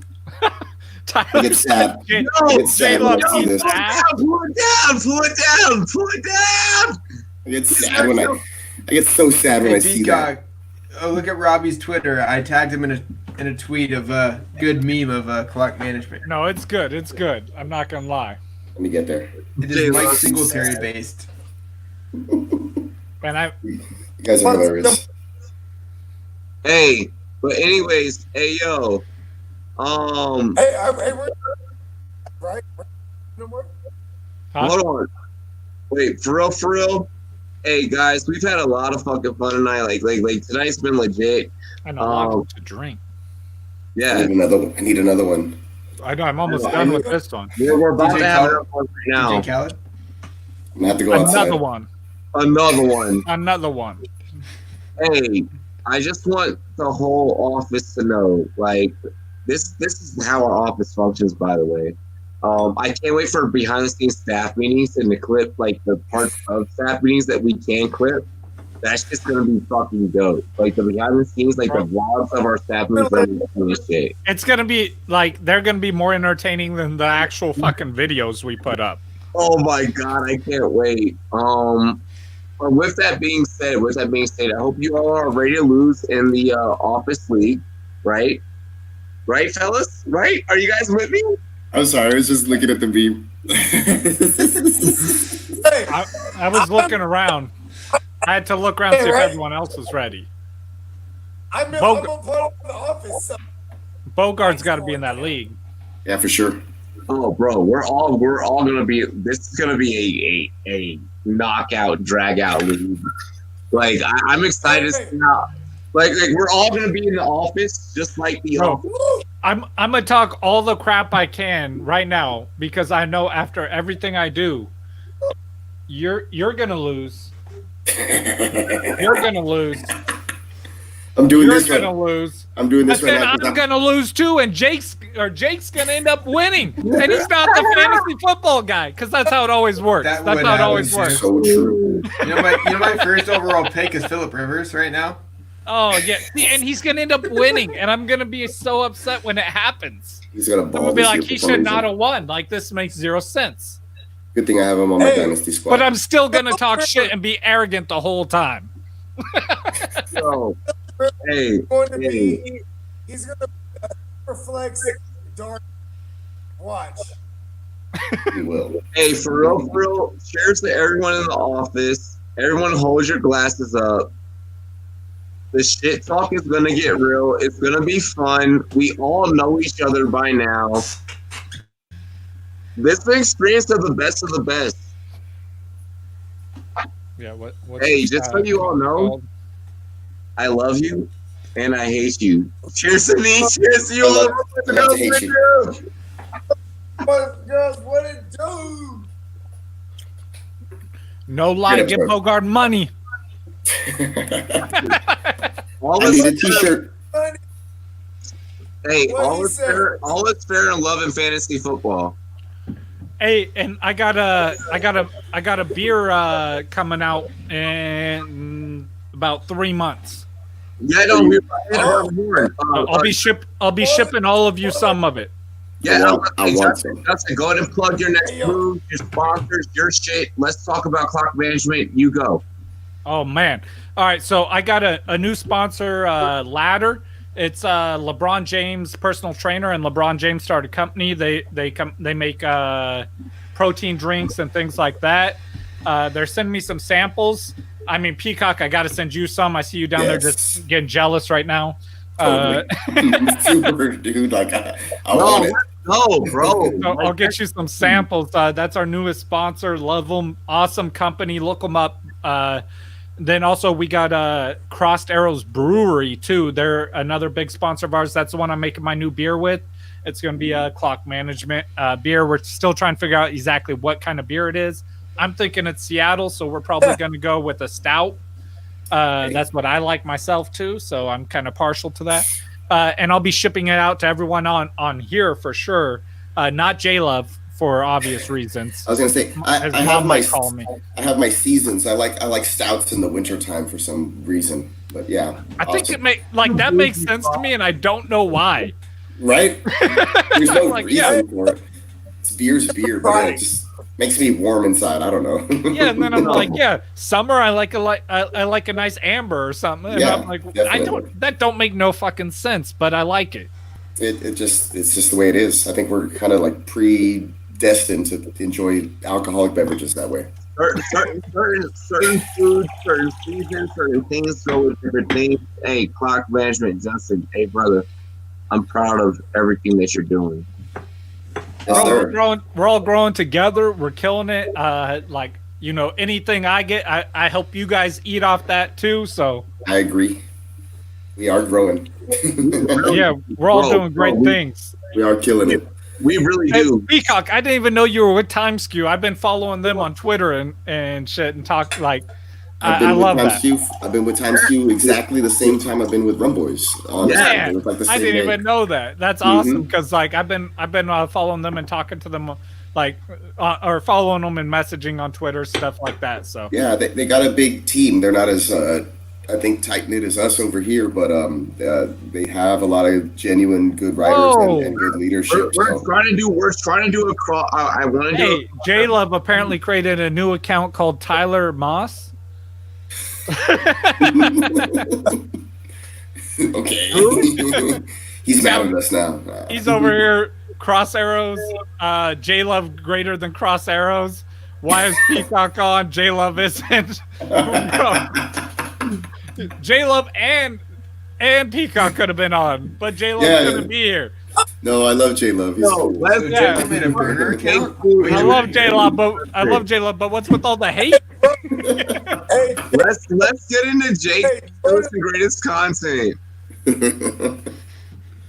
Yeah, J Love has some good shit. Jordan Love those names. Jordan Love is one of those names where like when you see him, you're like, oh shit, he's not black. Like, Oh my god! Take my There's time. Take my time. Yeah, There's but too then- many of those. Please. But then you see him and you're like, wait, that's not Justin Bieber? The Biebs like, team. no, that's Oh please, J Hold Love, on. make a burner of the Biebs team. Motherfucker, hey, eat. Come on, Jake. Eat. J Love brings it though with his take. So We they're already usually did. I love- Man, I love me some We already J-Lo. did this, Robbie. they're usually hot. We already did this. Yeah, we No one already else went has around. sponsors. We already went around. I'm doing my best J Love / Did Little we Nicky. all go around? Yeah, I don't have yeah. a hairline for that, man. I know. Shit, I wish I did. No, Justin, you I only look win. bald. Only you win, Justin. No one else win. No, everyone else did. It came back to me, and I did my Because sponsor. of sponsors. Yes, no one else has sponsors here. Yeah, I don't have any sponsors, unfortunately. But if you would like to sponsor me, I love tacos, beer, and a lot of other. Everything Hey, everyone else guys, likes. We're I'm good. gonna hit all of you up after this. You guys are gonna get some sponsors. Sweet. Yo, yeah, I'll start passing off motherfuckers, bro. We'll get it popping. No, for real.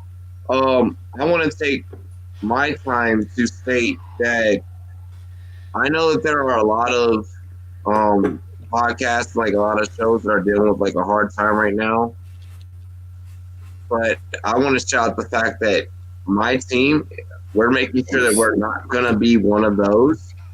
My team, we are like, if we were in a zombie apocalypse, bros, I'd be so we're happy. killing it. I'd be so happy to have all of you guys. Yeah, like shotgun. I'll work on the shelter. Like you guys do this and do that. We're set, bro. We know what to do. We're surviving this shit. Bro, I got this. Like, I do logistics. Like, I'm managing our inventory. I'm making sure we're good to go. I've got weapons training. Like, we got no problem with any of that. I got ready. security. I got inventory. Hey man, I used airsoft guns a few Offensive times. coordinator. I just need someone I who mean, can hey, I'm fucking gonna be real. cook. I mean, I used airsoft guns a few times, so we're good. So I got good training. I just need someone who can cook because I can't cook worth shit. I'm a combat veteran. Like, I've actually done this shit. You know, no, for real though. Like, I appreciate the fuck out of the team that I have. And I don't mean to utilize I have because usually I refer to the team as we because we work and we function as a unit.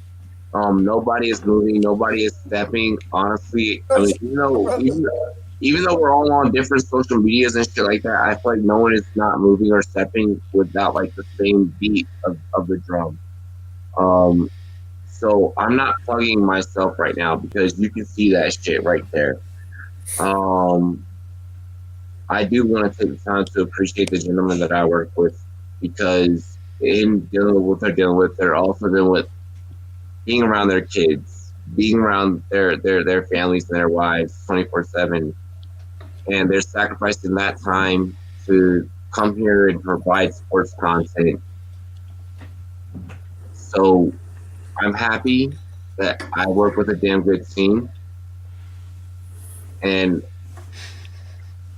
that's all I really have to say because Well, I'm gonna hop in here real quick and just say if Robbie's not gonna plug himself, I will. So make sure you subscribe That to sounded so Rumboyz. That sounded so wrong. Oh my Hey, Bogart, Get the pause. clip of that. Pause. Clip that. wait, let's live this out. Let's live this So out. make sure you subscribe to Rumboyz. Go to rumboyz.com. We got articles on there. We got Peacock down there who's writing articles. We got Jake taking care of our Rumboyz combat. Make sure you guys go read these articles. They put them up there. It's great advice and just great information. Like I actually go there and read stuff. That's how I actually got in touch with Robbie. So make sure you guys start going there and reading these articles. Subscribe to us on social media and on YouTube, more importantly, and share it with your friends, guys. We appreciate it. Chuckling like a second grader or what, a fifth grader. Yo, Freezing. I'm gonna watch an episode. Robbie, that was a good entry. Yeah, I'm gonna. If Robbie's not going to plug himself, I will. I'm not gonna let him fucking be modest. Fuck this TSA bullshit. Fuck this wash your hands, stay at home bullshit. I got you, bro. I got you, but in not the way it But sounded. no kind of homo, way. no homo. Yeah, no. Not gonna plug you. Hey, listen. But that's what the family is all about. Make sure you guys subscribe to Clock Management Fantasy Football. You follow him at Management Clock on Twitter, Clock Management Fantasy Football on Instagram. Check out Mr. Muscle Miles on Instagram. And who the fuck took Clock Management on Twitter before me? Oh, really? Yeah, A watchmaker. Right? He has a controversy. I don't like it either, but I'm trying to really fight the controversy on Twitter. I'm about Some to buy guy- that some from guy him. who I'm works about at to buy Fossil. it from him. But I do want to shout out fucking Miles, Peacock. Make sure you guys follow Rumboyz_C, Mr. Rumboyz Combat, EGM Network on Instagram for Bogart Scott Free. You can check me out on his episodes. Justin was just on his episodes. We about to get more people featured on his episodes. And god damn it, this is the Rumboyz Fantasy Network. Friday night, Rumboy After Dark. Fuck Conan. Fuck Fallon. Fuck all the motherfucking late night talk show ass motherfuckers. Cheers to me. Cheers to you. All the Rumboys and girls want to do. I fucking love this pirate crew. Copy some merch. Tyler, hit us up after this on any social media. Oh yeah. .com, biatch. The universe give us money.